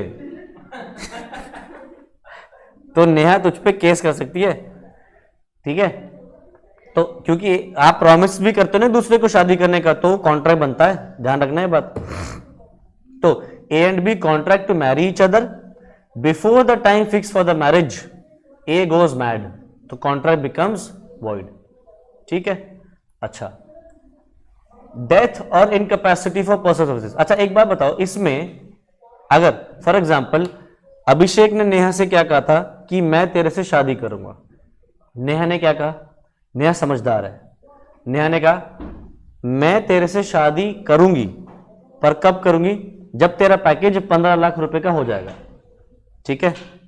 अभिषेक का पैकेज है 8 लाख रुपए, और अभिषेक कह रहा चल शादी करते हैं, नेहा क्या कह रही है, नहीं करूंगी। अभिषेक ने नेहा पे केस कर दिया, कौन जीतेगा केस, क्यों, नेहा, क्योंकि उसने क्या कहा था, पैकेज 15 लाख का हो जाएगा, और ये कितने लाख के लेके बैठा है, 8 लाख, तो शादी होगी नहीं, उतना जूते और पड़ेंगे कि 15 लाख का पैकेज बोल के 8 लाख में शादी करने के लिए कह रहा है। और हो सकता है नेहा इससे कॉम्पेंसेशन ले ले कि मुझ पे इसने जो मुझे जो कोर्ट में घसीटा, मेरी बदनामी करी, ये वो, मुझे गोल्ड डिगर साबित किया, जो भी, ठीक है। अच्छा, अगला, आप फिर कॉन्ट्रैक्ट परफॉर्म नहीं करना अगर पर्सनल नेचर की सर्विसेज है और उस पार्टी की डेथ हो जाए, ये बात तो हम पहले ही पढ़ चुके हैं डेथ वाले केस में, ऑपरेशन ऑफ लॉ में, ठीक। या फिर जंग छिड़ जाए, तो अगर हमारी किसी देश के साथ जंग छिड़ गई, जिसके चांसेस अब किसके साथ लग रहे तुम्हें, पाकिस्तान के साथ कि चाइना के साथ, पाकिस्तान तो गया काम से, अगर अब इंडिया की अगर जंग होगी तो ज्यादा चांसेस है कि चाइना के साथ होगी, पाकिस्तान के साथ नहीं होती। तो अगर हमारी जंग चाइना के साथ हो गई तो हम कॉन्ट्रैक्ट एंटर नहीं कर सकते। यानी कि एक बात बताओ, अगर इंडिया की चाइना के साथ जंग हो गई तो क्या तुम और मैं कॉन्ट्रैक्ट कर सकते हैं अब, पर यहां तो लिखा है कि जंग छिड़ने पर नहीं कर सकते। इंडिया के अंदर है ना सर, इंडिया के अंदर है तो इंडिया के साथ कर सकते हैं। अच्छा चलो, मैं पाकिस्तान से कॉन्ट्रैक्ट करना चाहता हूँ, कर सकता हूँ पाकिस्तान के साथ, तो फिर यहां तो कह रहा नहीं कर सकते, किसी चाइनीज के साथ नहीं कर सकते, जिससे लड़ाई हो सकती है उसके साथ नहीं कर सकते। ये बात कहां लिखी है, आपने पहले बताया ये बात कहां लिखी है, डिक्लेरेशन ऑफ वॉर, आपने सर पहले आपने बताया था, पहले बताया तो था, पहले कब बताया था मैंने, कौन से चैप्टर में पढ़ा था, एनिमीज के साथ हम नहीं कर सकते, कौन से चैप्टर में पढ़ा था हमने, वो नहीं पता, ये पता है एनिमी के साथ नहीं कर सकते।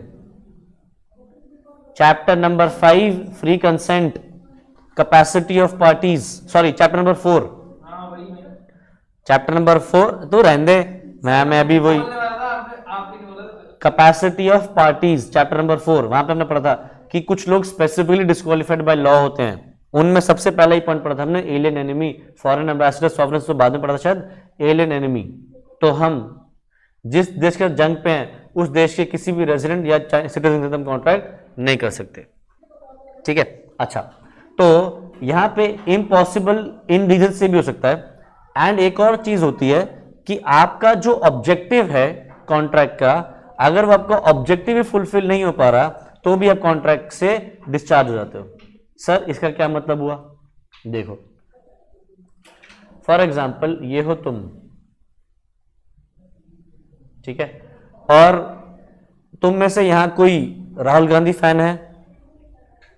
कोई भी नहीं, इतनी कम आबादी है उसकी। अच्छा, फॉर एग्जाम्पल ये हो तुम और ये है राहुल गांधी।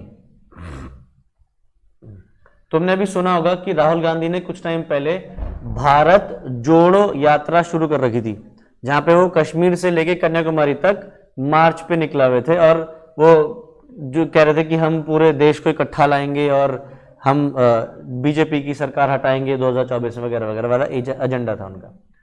तो मान लेते हैं, अज्यूम कर लो कि तुम राजीव गांधी के फैन हो।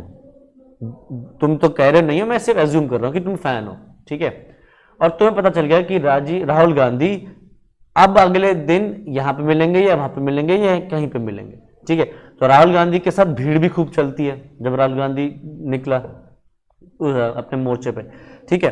तो तुमने फॉर एग्जाम्पल, तुम्हें पता चला कि राहुल गांधी आज आने वाला है फॉर एग्जाम्पल अहमदाबाद में, ठीक है। तो अहमदाबाद में तुमने एक होटल में बुकिंग करवा ली। तुमने राहुल गांधी ने एक शेड्यूल निकाल दिया था कि मैं किस किस दिन कौन से शहर में मिलूंगा, ठीक है। तो तुमने वो लिस्ट निकाली डेट्स की और तुम्हें पता चला राहुल गांधी कहां पे है? अहमदाबाद में है। अगले एक हफ्ते बाद या 2 हफ्ते बाद तुमने अहमदाबाद में उससे मिलने के लिए एक होटल बुक किया। यहीं से अहमदाबाद में होटल पे फोन किया और बोला कि राहुल गांधी आने वाले हैं, मैं राहुल गांधी से मिलना चाहता हूं या राहुल गांधी की रैली देखना चाहता हूं, तो मैं आपके होटल में कमरा बुक करना चाहता हूं। ओनर ने कहा जी बिल्कुल बुक कर लो।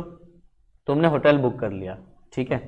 और हुआ क्या, जिस दिन राहुल गांधी को अहमदाबाद में वहां जाना था, जिस दिन तुमने होटल बुकिंग कर रखी है, राहुल गांधी की वो मीटिंग कैंसिल हो गई। वहां पे राहुल गांधी उस दिन नहीं पहुंचे, कैंसिल हो गया, ठीक है। या एक दो दिन पहले पता चल गया कि भैया वहां पे राहुल गांधी नहीं आने वाले, क्योंकि अहमदाबाद की जगह पे वो मान लो इलाहाबाद चले गए, कहीं और चले गए।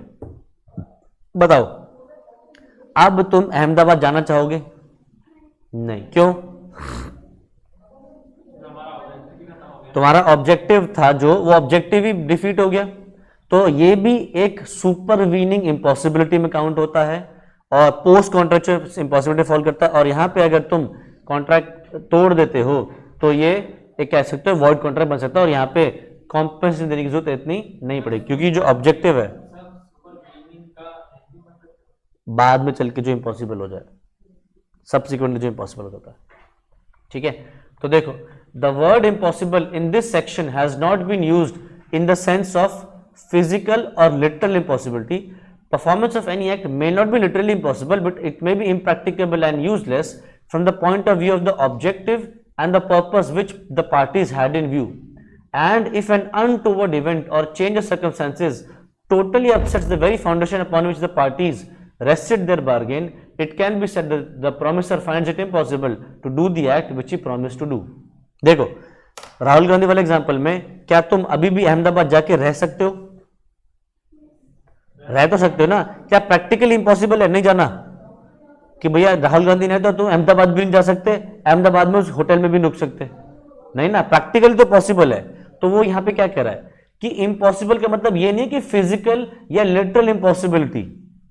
यहां पे इम्पॉसिबिलिटी से मतलब है कि आपका, इसको हम आपके ऑब्जेक्टिव के पॉइंट ऑफ व्यू से भी देखेंगे कि जिस ऑब्जेक्टिव से, जो चीज आपने माइंड में ध्यान रखते हुए कॉन्ट्रैक्ट एंटर किया था, वो कॉन्ट्रैक्ट अब इम्पॉसिबल हो गया क्योंकि कुछ इवेंट हो गया, कोई चेंजेस हो गए, सर्कमस्टेंसेस हालत में चेंजेस आ गए, जिस वजह से आप वो नहीं कर सकते। तो उस केस में प्रोफेसर मना कर सकता है कि मैं अब कॉन्ट्रैक्ट परफॉर्म नहीं करूंगा। तो ये राहुल गांधी वाला एग्जाम्पल मैंने यहाँ पे लिख दिया है, इसको पढ़ लेना। सेम चीज है, बस राहुल गांधी की जगह पे मैंने किंग एडवर्ड 7 का वो निकाल दिया, नाम लिख दिया, ठीक है। मैं तुम्हें वो भेज दूंगा मुझे याद दिला देना, मैं नोट्स भेज दूंगा तुम्हारे को। नेक्स्ट क्या है? एक्सेप्शंस। इस बात के भी कुछ एक्सेप्शंस हैं। एक्सेप्शन मतलब क्या है कि इम्पॉसिबिलिटी आगे चल के कॉन्ट्रैक्ट इम्पॉसिबल हो सकता है, इसकी कुछ एक्सेप्शंस है। मतलब कुछ कुछ जगहों पे आपको लगेगा कि इम्पॉसिबल हो गया है, कॉन्ट्रैक्ट परफॉर्म नहीं करना चाहिए, बट कॉन्ट्रैक्ट फिर भी परफॉर्मेंस करना पड़ेगा। तो impossibility of performance is as a rule not an excuse from performance. Only physical or legal impossibility will excuse the parties. The performance of a contract should have become impossible due to any of the circumstances mentioned above. The doctrinal frustration or supervening impossibility does not apply in the following cases. तो सबसे पहला क्या है, difficulty of performance, जिसका मतलब क्या है, अगर कॉन्ट्रैक्ट सिर्फ डिफिकल्ट हुआ है परफॉर्म करना, इम्पॉसिबल नहीं हुआ, तो आपको कॉन्ट्रैक्ट परफॉर्म करना पड़ेगा। सर एग्जांपल, जैसे फॉर एग्जांपल तुमने कॉन्ट्रैक्ट किया था कि राहुल गांधी की मीटिंग, राहुल गांधी वहां पे पहुंच आ रहा है और तुम वहां पे जाना चाह रहे हो, ठीक है। अब राहुल गांधी जा कहाँ रहे हैं, अहमदाबाद, ठीक है। अहमदाबाद है कहाँ पे, गुजरात में। गुजरात में ज्यादातर किसके चर्चाएं चलते हैं, नरेंद्र मोदी के, पीएम मोदी के चर्चा चलती है। तो बताओ क्या नरेंद्र मोदी कोशिश करेंगे कि लोग उसकी, राहुल गांधी की रैली में पहुंचे? नहीं। मान लो राहुल गांधी की रैली में पहुंचने के लिए सड़कों पे जाम लगा दिए या सड़कें ब्लॉक कर दी, तो क्या पहुंचना आसान हो जाएगा तुम्हारे लिए? क्या पहुंचना आसान हो जाएगा रैली में? नहीं। तो फिर तुम अगर दिल्ली से अहमदाबाद गाड़ी से नहीं जा पा रहे तो डिफिकल्टी होगी। अब तुम होटल वाले को क्या कह रहे हो कि देखो जी सरकार ने, बीजेपी गवर्नमेंट जो गुजरात में बैठी है उसे सड़कें बंद कर दी, तो मैं नहीं आ पा रहा हूं, तो मैं आपको होटल का पैसा नहीं पे करूंगा। तो वो क्या कहेगा कि भाई साहब सड़क से नहीं आ पा रहे हो तो फ्लाइट से आ जाओ, सड़कें ही तो बंद है, हवा थोड़ी बंद कर दी, फ्लाइट से आ जाओ, फ्लाइट से तो लैंड हो रही है, ट्रेन से आ जाओ। तो डिफिकल्टी हुई है परफॉर्मेंस में, इम्पॉसिबिलिटी नहीं हुई है। तो फिर अब यहां तुम कहो कि मैं नहीं आऊंगा, वो गलत हो जाएगा। यहां पे तुम्हें जाना पड़ेगा, बस तुम्हारे लिए डिफिकल्टी हो गई है, ठीक है। तो difficulty does not excuse the performance of a contract. तो जैसे मैंने एग्जांपल लिया कि भैया तुम राहुल गांधी की रैली में फ्लाइट से पहुंच जाओ, वैसे ही एक केस हुआ था, ये नाम अपना आप समझ लेना जो भी है, टाकी रोगलू, क्योंकि इसमें ना एस साइलेंट होता है, या तो टी या साकी रोगलू कुछ भी होगा, एंड कंपनी वर्सेस नोबली थोरी 1962 AC9। तो इस कॉन्ट्रैक्ट में बेसिकली क्या हुआ था कि सामान पहुंचना था एक जगह से दूसरी जगह पे। जैसे मान लो सामान पहुंचना था थ्रू शिप, पानी के जहाज से पहुंचना था, और सुएज कैनाल ब्लॉक हो गया। तुम्हें पता होना चाहिए पूरी दुनिया का 70 to 80% जो ट्रेड होता है वो सुएज कैनाल से जाता है ठीक है। तो सुएज कैनाल ब्लॉक हो गया, सामान आना रुक गया, ठीक है। तो सामान अगर सुएज कैनाल से नहीं जा पा रहा जो पानी के जहाज से, तो डिफिकल्ट हो गया, क्या इम्पॉसिबल हो गया कि सामान पहुंच ही नहीं सकता, प्लेन से पहुंचा दो, करेक्ट, ठीक है। या सुएज कैनाल की जगह पे जो लंबा रूट है उससे पहुंचा दो, तो इस केस में कॉन्ट्रैक्ट कैंसिल नहीं होगा। तो ये इसके ऊपर ये पूरी केस स्टडी है, इसको पढ़ लेना। टाइम बढ़ सकता है बट इम्पॉसिबल तो नहीं हुआ ना। हाँ, अगर ये कह दो सुएज कैनाल बंद हो गया, फ्लाइट्स बंद हो गई, दूसरे पानी के जहाज भी बंद कर दिए, सारे रोड के ट्रांसपोर्टेशन बंद कर दिए, जो कि इम्पॉसिबल चीज है, ऐसा नहीं हो सकता। अगर ऐसा हो जाए तब इम्पॉसिबल है, करेक्ट। दूसरा क्या है, कमर्शियली इम्पॉसिबल हो जाए।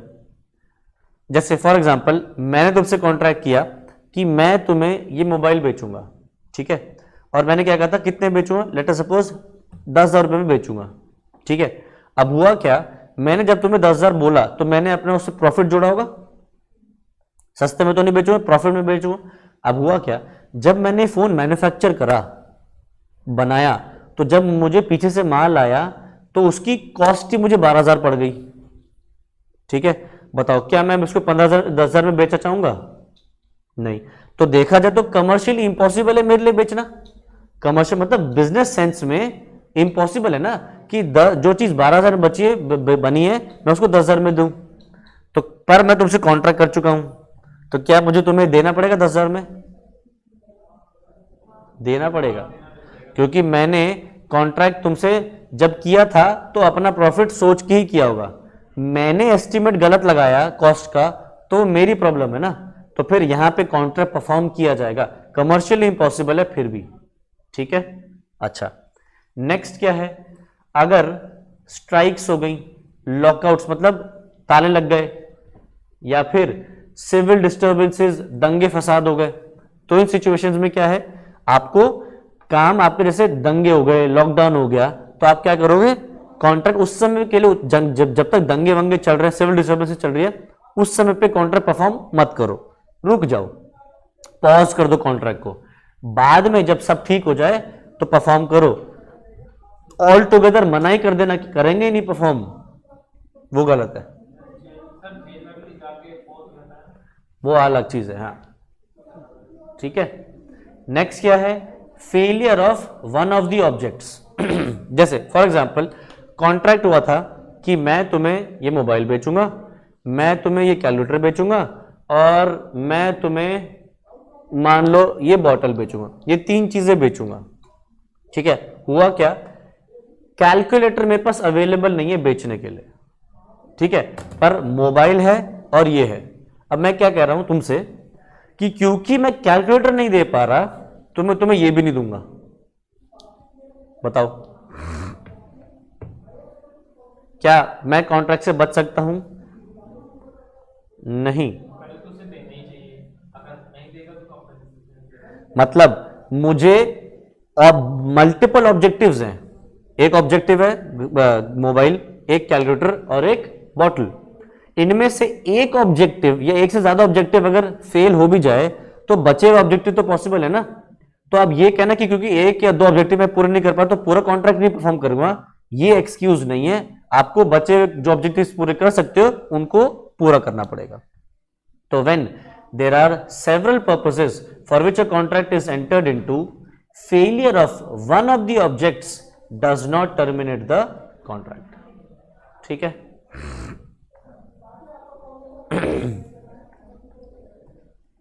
कितना रह गया? अभी तो है, बहुत है, बहुत है, बहुत। चलो थोड़ा सा और पढ़ लेते हैं। Remedies for breach of contract, मतलब अगर आप कॉन्ट्रैक्ट तोड़ोगे तो उसका मरहम क्या लगेगा तुम्हें, लगेगा उसके लिए, तो रेमेडी क्या है, तो रेमेडीज अवेलेबल पहले क्या है, रिसिजन, दूसरा sue for damages, specific performance, injunction and sue for quantum meruit. तो देखो रिसिजन का मतलब क्या है कि कॉन्ट्रैक्ट कैंसिल कर सकते हो, अगर सामने वाली पार्टी कॉन्ट्रैक्ट नहीं कर रही है, तो आपको सामान डिलीवर नहीं कर रही है, या डिलीवर करने में देरी कर रही है, या आप देने के लिए तैयार बैठे हो, सामने वाला खरीद नहीं रहा आपसे माल, तो आप क्या कह सकते हो, आपके पास अधिकार है, रेमेडी क्या है कि आप कॉन्ट्रैक्ट कैंसिल करो और आगे बढ़ो। जैसे फॉर एग्जाम्पल तुम मेरे पास पढ़ने और क्या कह रहे हो कि सर हम पढ़ेंगे, फीस देंगे, आप पढ़ाना, मैं पढ़ा रहा हूं, तुम फीस ही नहीं दे रहे, बोल बोल के थक गया मैं, तो मैं क्या कर सकता हूं, कॉन्ट्रैक्ट कैंसिल कर सकता हूं, क्योंकि तुमने अपना रिस्पेक्टिव प्रॉमिस पूरा नहीं करा। तो when there is a breach of contract by one party, the other party may rescind cancel the contract and need not perform this obligation. In this case aggrieved party can claim compensation for the loss suffered by him. तो फिर मैं तुमसे loss recover कर सकता हूं, ठीक है। अच्छा, अगला क्या है, सू फॉर डैमेजेस, मैं तुमसे कॉम्पेंसेशन मांग रहा हूं, तुम कॉम्पेंसेशन नहीं दे रहे मुझे, तो फिर क्या कर सकता हूं, तुम पे केस कर सकता हूं। तो ये हो गई दूसरी रेमेडी, सू फॉर डैमेजेस। तो damages are the monetary compensation allowed by a court of law to the aggrieved party for the loss और इंजरी सफर्ड बाय हिम, ठीक है। अच्छा, अब इसके रिगार्डिंग कुछ रूल्स हैं कॉम्पेंसेशन को। हम एक बात मैं पहले भी डिस्कस कर चुका, मैं दोबारा बोल रहा हूं, एक वर्ड होता है डैमेज और एक वर्ड होता है डैमेजेस। डैमेज का मतलब क्या होता है, सर जो प्रोडक्ट डैमेज होता है, सर जो लॉस हुआ है, जो लॉस हुआ है हमें या जो इंजरी हुई है। और डैमेज मतलब उसकी पेमेंट। डैमेज का मतलब होता है compensation for the loss, compensation for the loss और इंजरी। तो सिर्फ एक एस ऐड होने से मतलब चेंज हो जाता है, ठीक है। तो देखो रूल क्या है, कॉम्पेंसेशन जो आपको पे की जाएगी, दैट या जो डैमेजेस आपको पे किए जाएंगे, they should be in the nature of compensation. है क्या मतलब हुआ सर इसका? मतलब तुम्हारे को जो नुकसान हुआ है सिर्फ और सिर्फ उतने नुकसान की भरपाई की जाएगी, ये नहीं कि नुकसान से ज्यादा मिल जाएगा। ठीक है, फॉर एग्जाम्पल मैं तुमसे कॉन्ट्रैक्ट किया और कॉन्ट्रैक्ट तुमने लेटर सपोज तोड़ दिया, तोड़ने से मान लो मुझे 5,000 रुपए का नुकसान हो रहा है, तो मैं तुमसे सिर्फ 5,000 ले सकता हूं। मैं तुमसे ये नहीं कह सकता कि मुझे 50,000 रुपए दो, 15,000 रुपए दो, नहीं। तो डैमेजेस उतने ले सकते हो जो कॉम्पेंसेट करे इंसान को उसके लॉस तक, to the extent of loss, not more than that. दूसरी चीज, अगर मुझे लॉस हो रहा है एक्चुअल में, मनी लॉस, तभी मैं लॉस ले सकता हूं, डैमेजेस ले सकता हूं। अगर मुझे कोई मॉनेटरी लॉस नहीं हुआ तो फिर मैं वो रिकवर नहीं कर पाऊंगा। मैं कहूं कि मुझे तुम 5,000 रुपए की वजह से तुमने 5,000 नहीं दी तो मुझे कॉम्पेंसेशन दो, तुमने पूछा अच्छा ये तो बताओ नुकसान कितना हुआ, मैं कहा नुकसान कुछ नहीं हुआ, पैसों में कोई नुकसान नहीं हुआ, बट तुम कॉम्पेंसेशन दो, तो फिर कुछ नहीं मिलेगा। ठीक है, तो पढ़ो क्या कह रहा है, the damages under the act are not granted by way of punishment, they are compensatory in nature. Compensatory मतलब जितना नुकसान होना सिर्फ उतना, अगर नुकसान 5,000 हो तो 5,000 ही मिलेंगे, 5,000 ज्यादा नहीं मिलेंगे। The objective is to compensate the injured party and bring him in the same situation in which he would have been if there was no breach of contract. ठीक है, अगला, damages will be allowed only if there is a loss, अगर loss हुआ है तो, if there is no loss then damages cannot be claimed। आगे, defaulting party is liable to pay the market price, जो जिस पार्टी ने गलत किया है वो पार्टी क्या पे करेगी, उस सामान का, गुड्स का या सर्विसेज का जो भी मार्केट प्राइस है। Such damages are also payable in case of breach of quasi contract too। quasi contract sir इस देखा देखा सा लग रहा है, क्या था quasi contract? सर कॉन्ट्रैक्ट की तरह होता है, बट कॉन्ट्रैक्ट की तरह होता है बट कॉन्ट्रैक्ट नहीं होता है, सिमिलर टू कॉन्ट्रैक्ट होता है। जैसे कि क्या एग्जांपल? सर जैसे कि पानी की बोतल यहाँ रखी हुई है और मैंने पानी पी लिया, उसने कुछ कहा था कल, पर कॉन्ट्रैक्ट तो बन गया। जैसे नालायक। ऑटो वाले को पेमेंट दे रहे हैं, हाँ, या फिर सर ऑटो वाला बोला कि मैं यहाँ जा रहा हूँ, मैं यहाँ जा रहा हूँ बस, और तुम आराम से बैठ गए, तो कॉन्ट्रैक्ट ऑटोमेटिक। नालायक, वो इम्प्लाइड कॉन्ट्रैक्ट है। हाँ, कॉजी कॉन्ट्रैक्ट क्या है?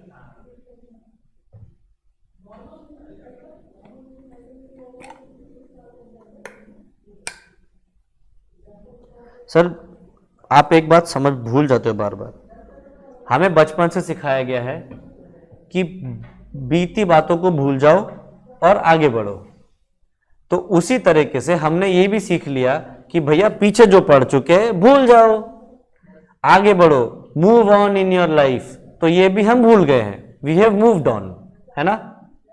पूर्ति मूव ऑन कर गई ना? एग्जाम्पल क्या है कॉजी कॉन्ट्रैक्ट का, कोई बताएगा?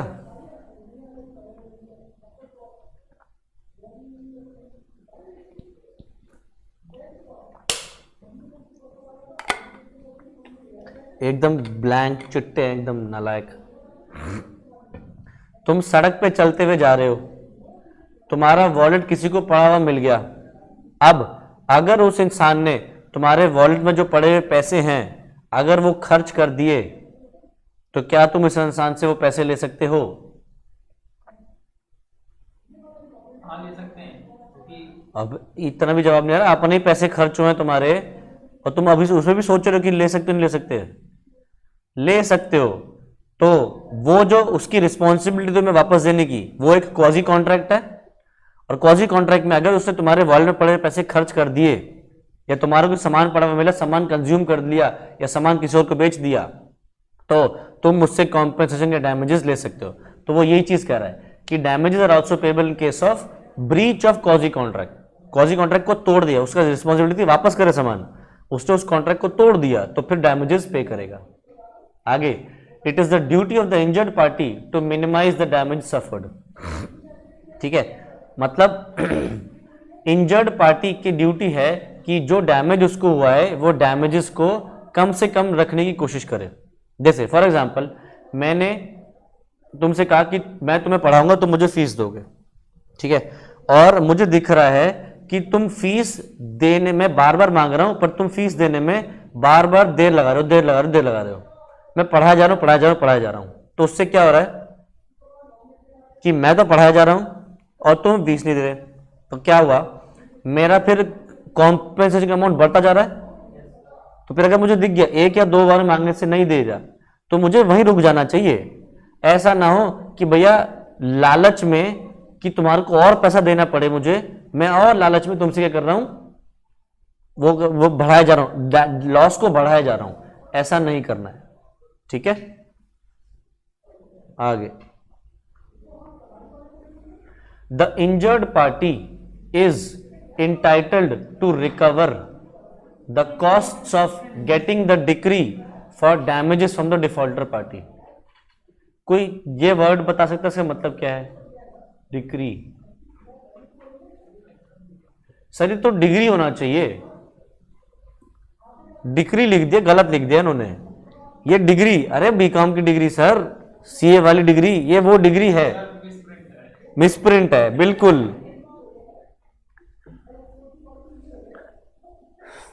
सेंटेंस पढ़ो, शायद समझ में आ जाए, किसी की शायद घंटी बजे।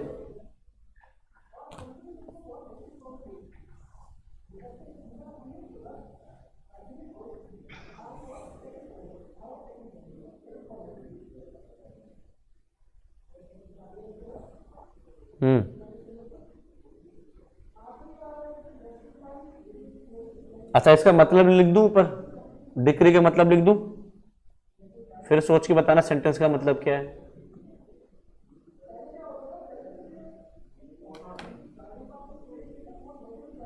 अब कुछ समझ में आ रहा है क्या कहना चाह रहा है ये?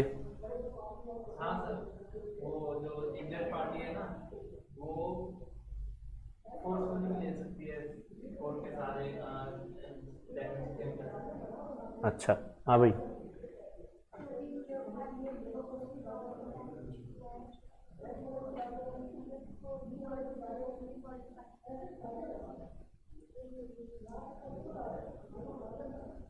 धोले धोले धोले, हाथ धोले, बह रही है गंगा, जल्दी धोले।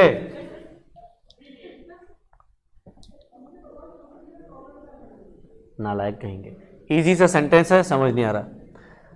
जब सामने वाली पार्टी डैमेजेस नहीं दे रही तो क्या करना पड़ेगा, कोर्ट केस। ये तो नहीं उसकी हाथ पैर तोड़ दोगे, हैं, उसके बच्चे को अगवा कर लोगे और कहोगे पहले पैसे दे, नहीं तो तेरे बेटे को छोड़ूंगा नहीं, सीधा सीधा केस करोगे। क्या केस करने में खर्चा आएगा, वकील को पैसा दोगे, आने जाने खर्चा करोगे, पता नहीं सालों साल केस चलेगा।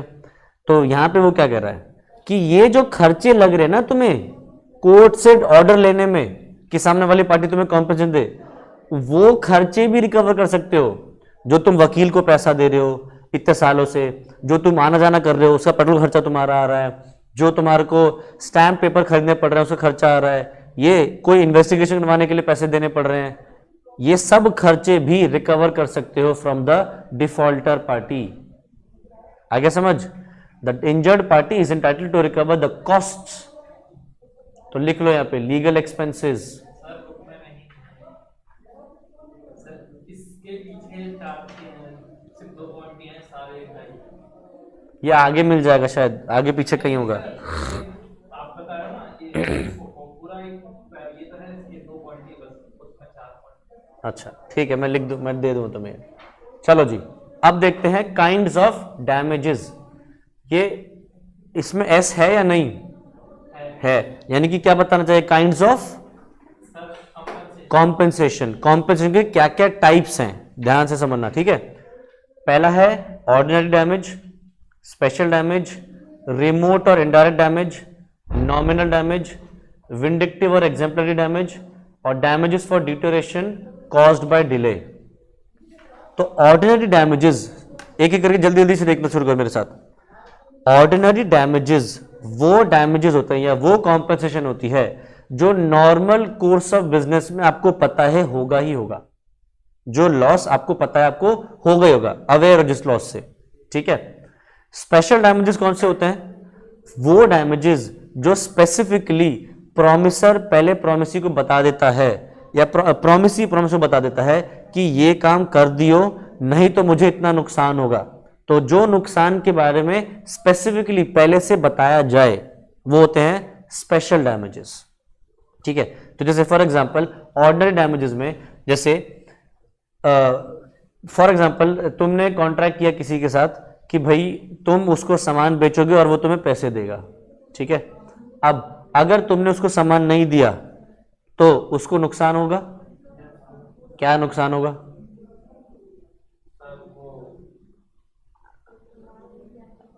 है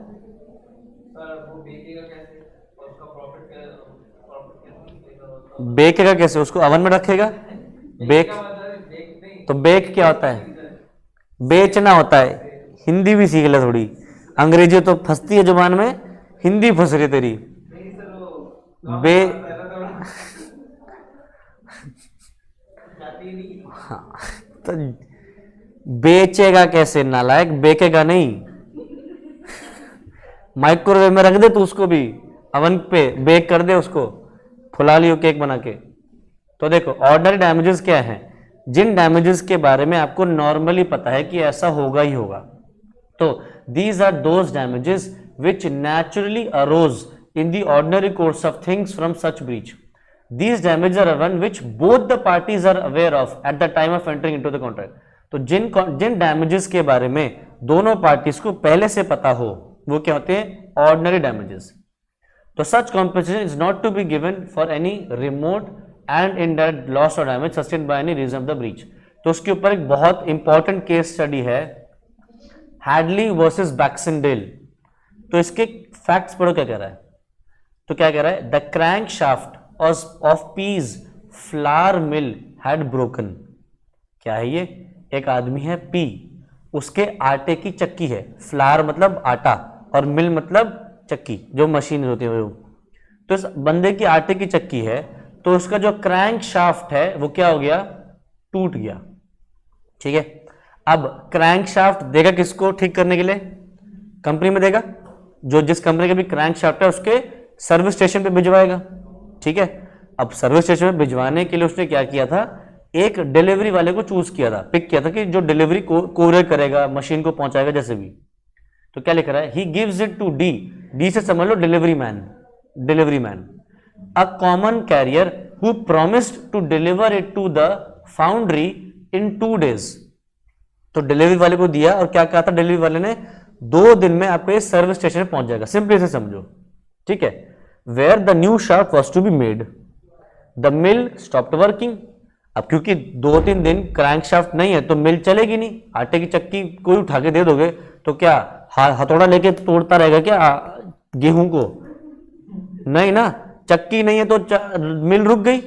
correct, the mill stopped working, full stop होना चाहिए, कॉमा लग गया। D delayed the delivery of the crankshaft, so the mill remained idle for another 5 days. Delivery वाले ने क्या किया? डिलीवरी लेट करी। डिलीवरी लेट हुई तो क्रैंकशाफ्ट के पास सर्विस स्टेशन पे देर से पहुंचेगा, तो देर से आएगा भी। अब देर से आया तो क्रैंकशाफ्ट उतने ही दिन और बंद रही। तो क्या रहा? क्रैंकशाफ्ट मिल बंद रही for another 5 days. P received the repaired crankshaft 7 days later than he would have otherwise received. मतलब जिस दिन उसको मिल जानी चाहिए थी वहां से 1 हफ्ता लेट मिली, तो 1 हफ्ते तक एक्स्ट्रा क्रैंक जो मिल है वो बंद रही।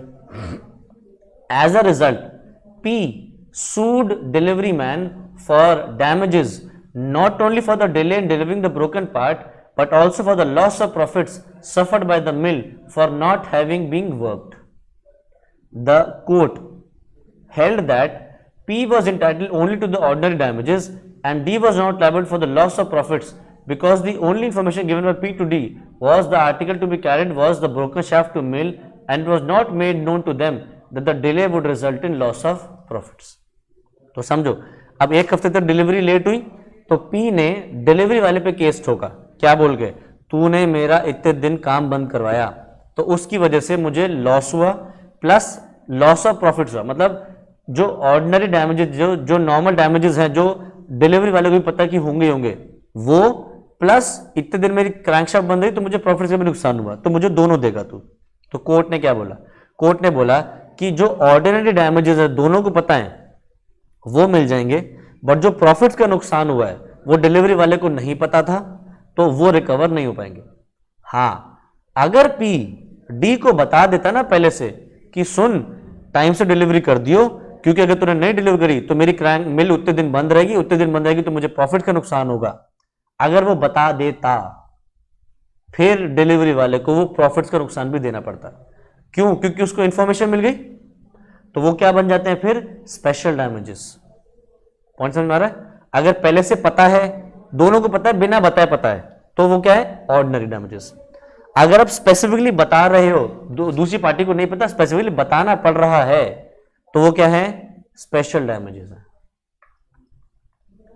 तो these damages are recoverable for those losses which don't arise on account of usual course of things from the breach, provided these losses were brought to the knowledge of the defendant। अगर आप दूसरी party के जहन में, उसकी knowledge में वो losses बता दोगे, तब वो क्या बन जाएंगे? Special damages. फिर उस इंसान को वो लॉस भी देना पड़ेगा। तो जैसे फॉर एग्जाम्पल ए बी को कुछ सामान देगा, ए बी को गुड्स सेल करेगा और बी फिर आगे उनको सी को बेचेगा। ठीक है, तो बी पहले खुद कहां से लाएगा? ए से। तो बी ने ए को बोला कि भाई तू मुझे गुड्स टाइम से दे दियो, क्योंकि मैं फिर वो आगे सी को बेचूंगा, मुझे उससे प्रॉफिट होगा। ठीक है, ए को ये बात खबर लग गई। अब ए ने गुड्स की टाइमली डिलीवरी नहीं करी, तो क्या बी सी को दे पाएगा? बी सी को नहीं दे पाएगा, तो बी को प्रॉफिट का नुकसान हो रहा है। क्या वो बी नुकसान ए से ले सकता है? तो ये हुए स्पेशल डैमेजेस। ठीक है, special damages are those which result from a breach of contract under special or unusual circumstances which are in the knowledge of the parties at the time of making the contract. ठीक है, तीसरा है remote or indirect damages. Remote damages या indirect damages का मतलब होता है ऐसा कॉम्पेंसेशन जो आप दूर दूर तक इमेजिन भी नहीं कर सकते थे कि आपको ऐसा नुकसान हो सकता है किसी इंसान को। जैसे फॉर एग्जाम्पल, ये हो तुम और ये हूं मैं। ठीक है, तुमने मुझे प्रॉमिस किया था कि तुम मुझे पे करोगे 50,000 रुपए फॉर एग्जाम्पल।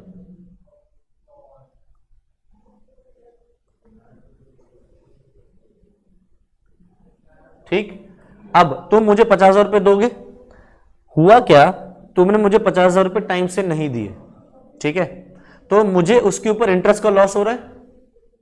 इंटरेस्ट का लॉस होगा, क्योंकि अगर मैं 50,000 रुपए का इन्वेस्ट करके कमा सकता था, वो मेरा छूट गया, तो वो एक ऑर्डिनरी डैमेज है।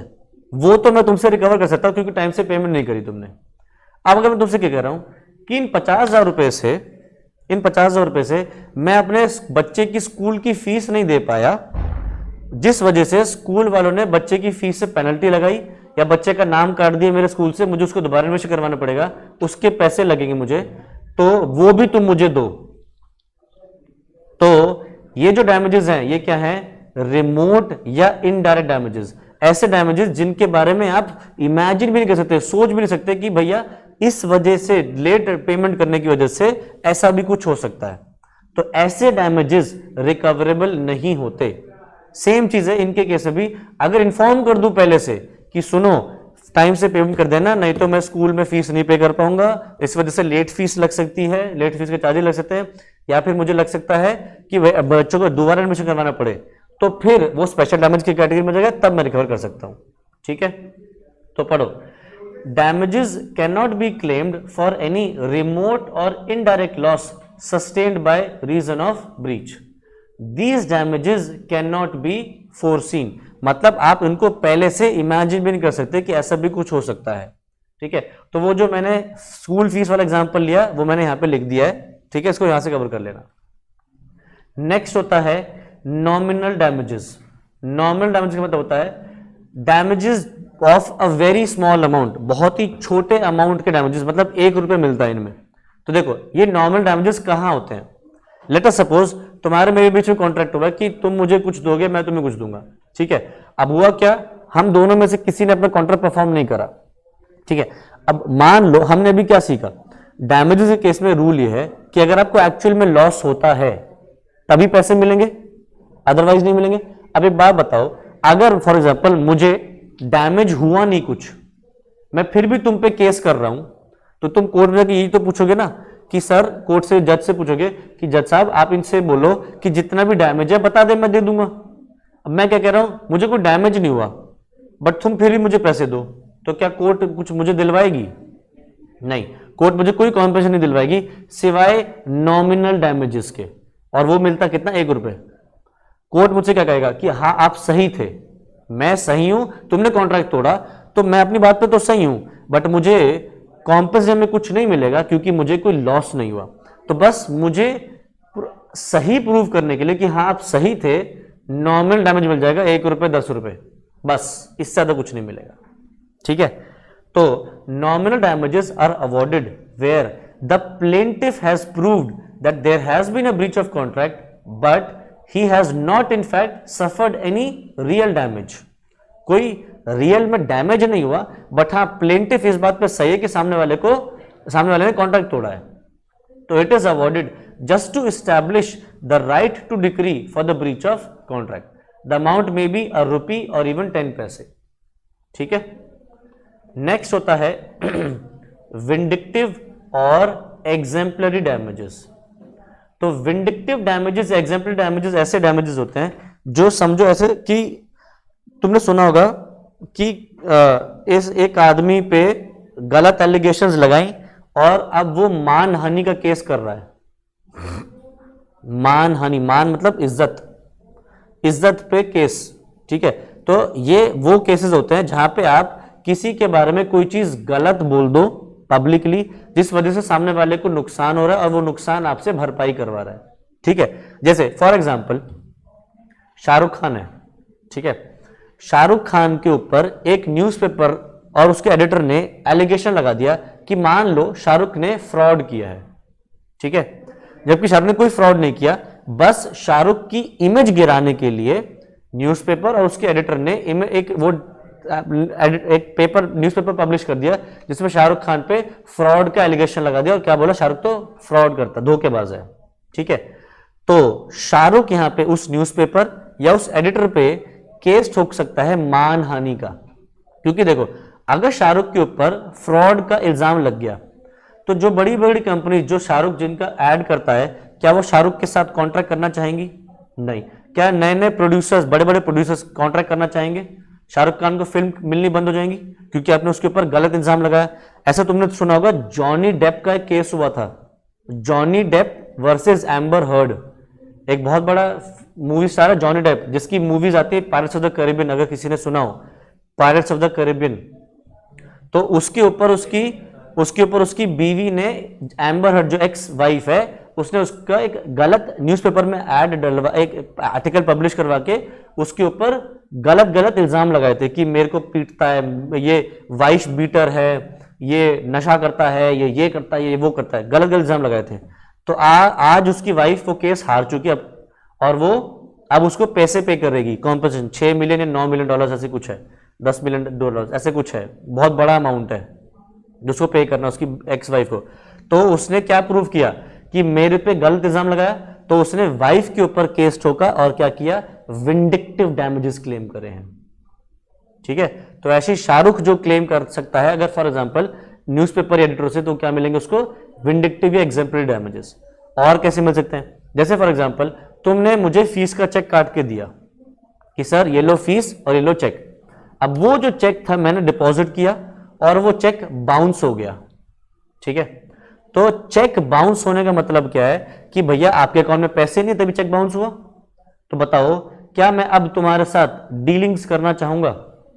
नहीं। फॉर एग्जांपल हम फीस नहीं, मान लो कोई बिजनेस करते हैं हम एक दूसरे के साथ, मैं तुम्हें सामान देता हूं, तुम मुझे उसके पैसे देते हो और मैं माल उधार में बेचता था तुम्हें और तुम्हारा चेक बाउंस हो गया, क्या मैं अब तुम्हें उधार में माल दूंगा?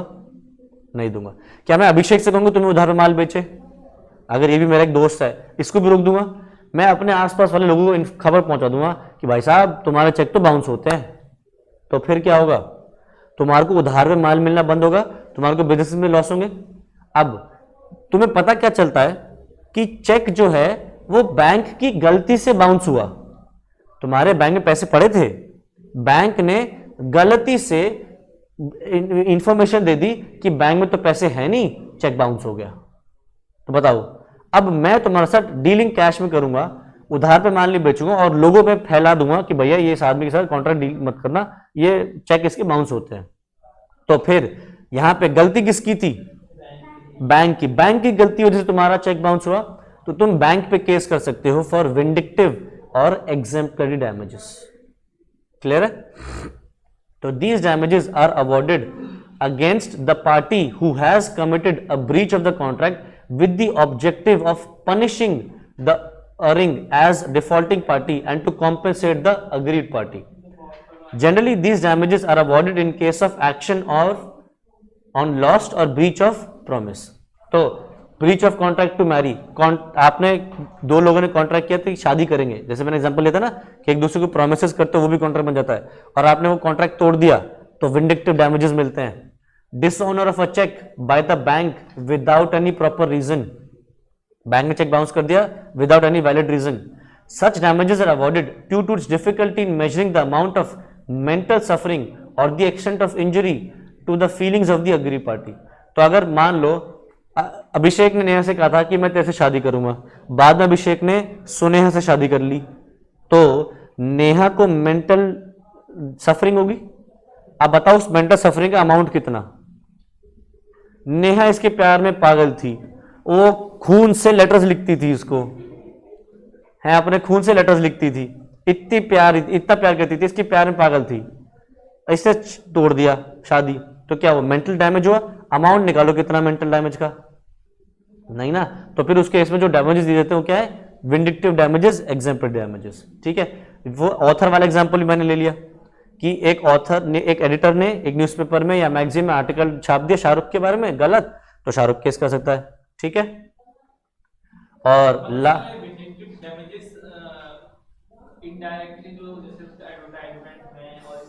जो उसको लॉस होगा, जो उसको कॉन्ट्रैक्ट्स मिलने बंद हो, वो सब दूसरी पार्टी से लगेगा कि तेरी वजह से अब ये कॉन्ट्रैक्ट चला गया मेरा, अब वो पैसे जो मुझे वहां से मिलना था अब तू दे।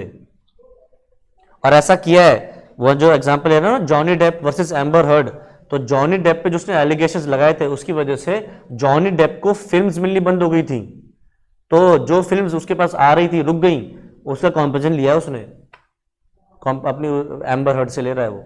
पढ़ो ना, आज जाके ना घर जाके खोलना है Johnny Depp versus Amber Heard, पता चलेगा। ठीक है, और लास्ट है damages for deterioration caused by delay.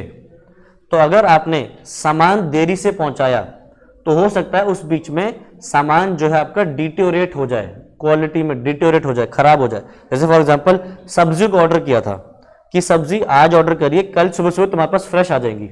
हुआ क्या? सब्जी 2 दिन बाद आ रही है, तो 2 दिन बाद सब्जी जो आएगी कैसी होगी?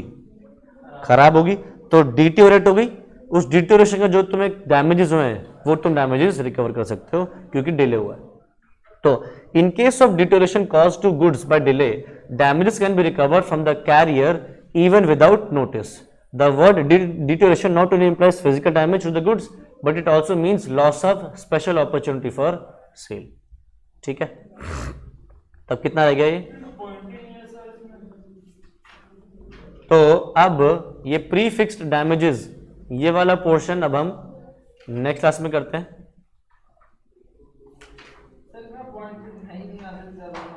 ठीक है, मिल जाएगा, बोल दिया ना मिल जाएगा। तो प्रीफिक्स डैमेजेस ये वाला अगली क्लास में करेंगे। आज की क्लास में कोई डाउट है, कोई चीज पूछे तो बताओ। नहीं? ठीक है, तो आज इतना ही करेंगे, इसके आगे नेक्स्ट क्लास में कंटिन्यू करते हैं। Bye bye.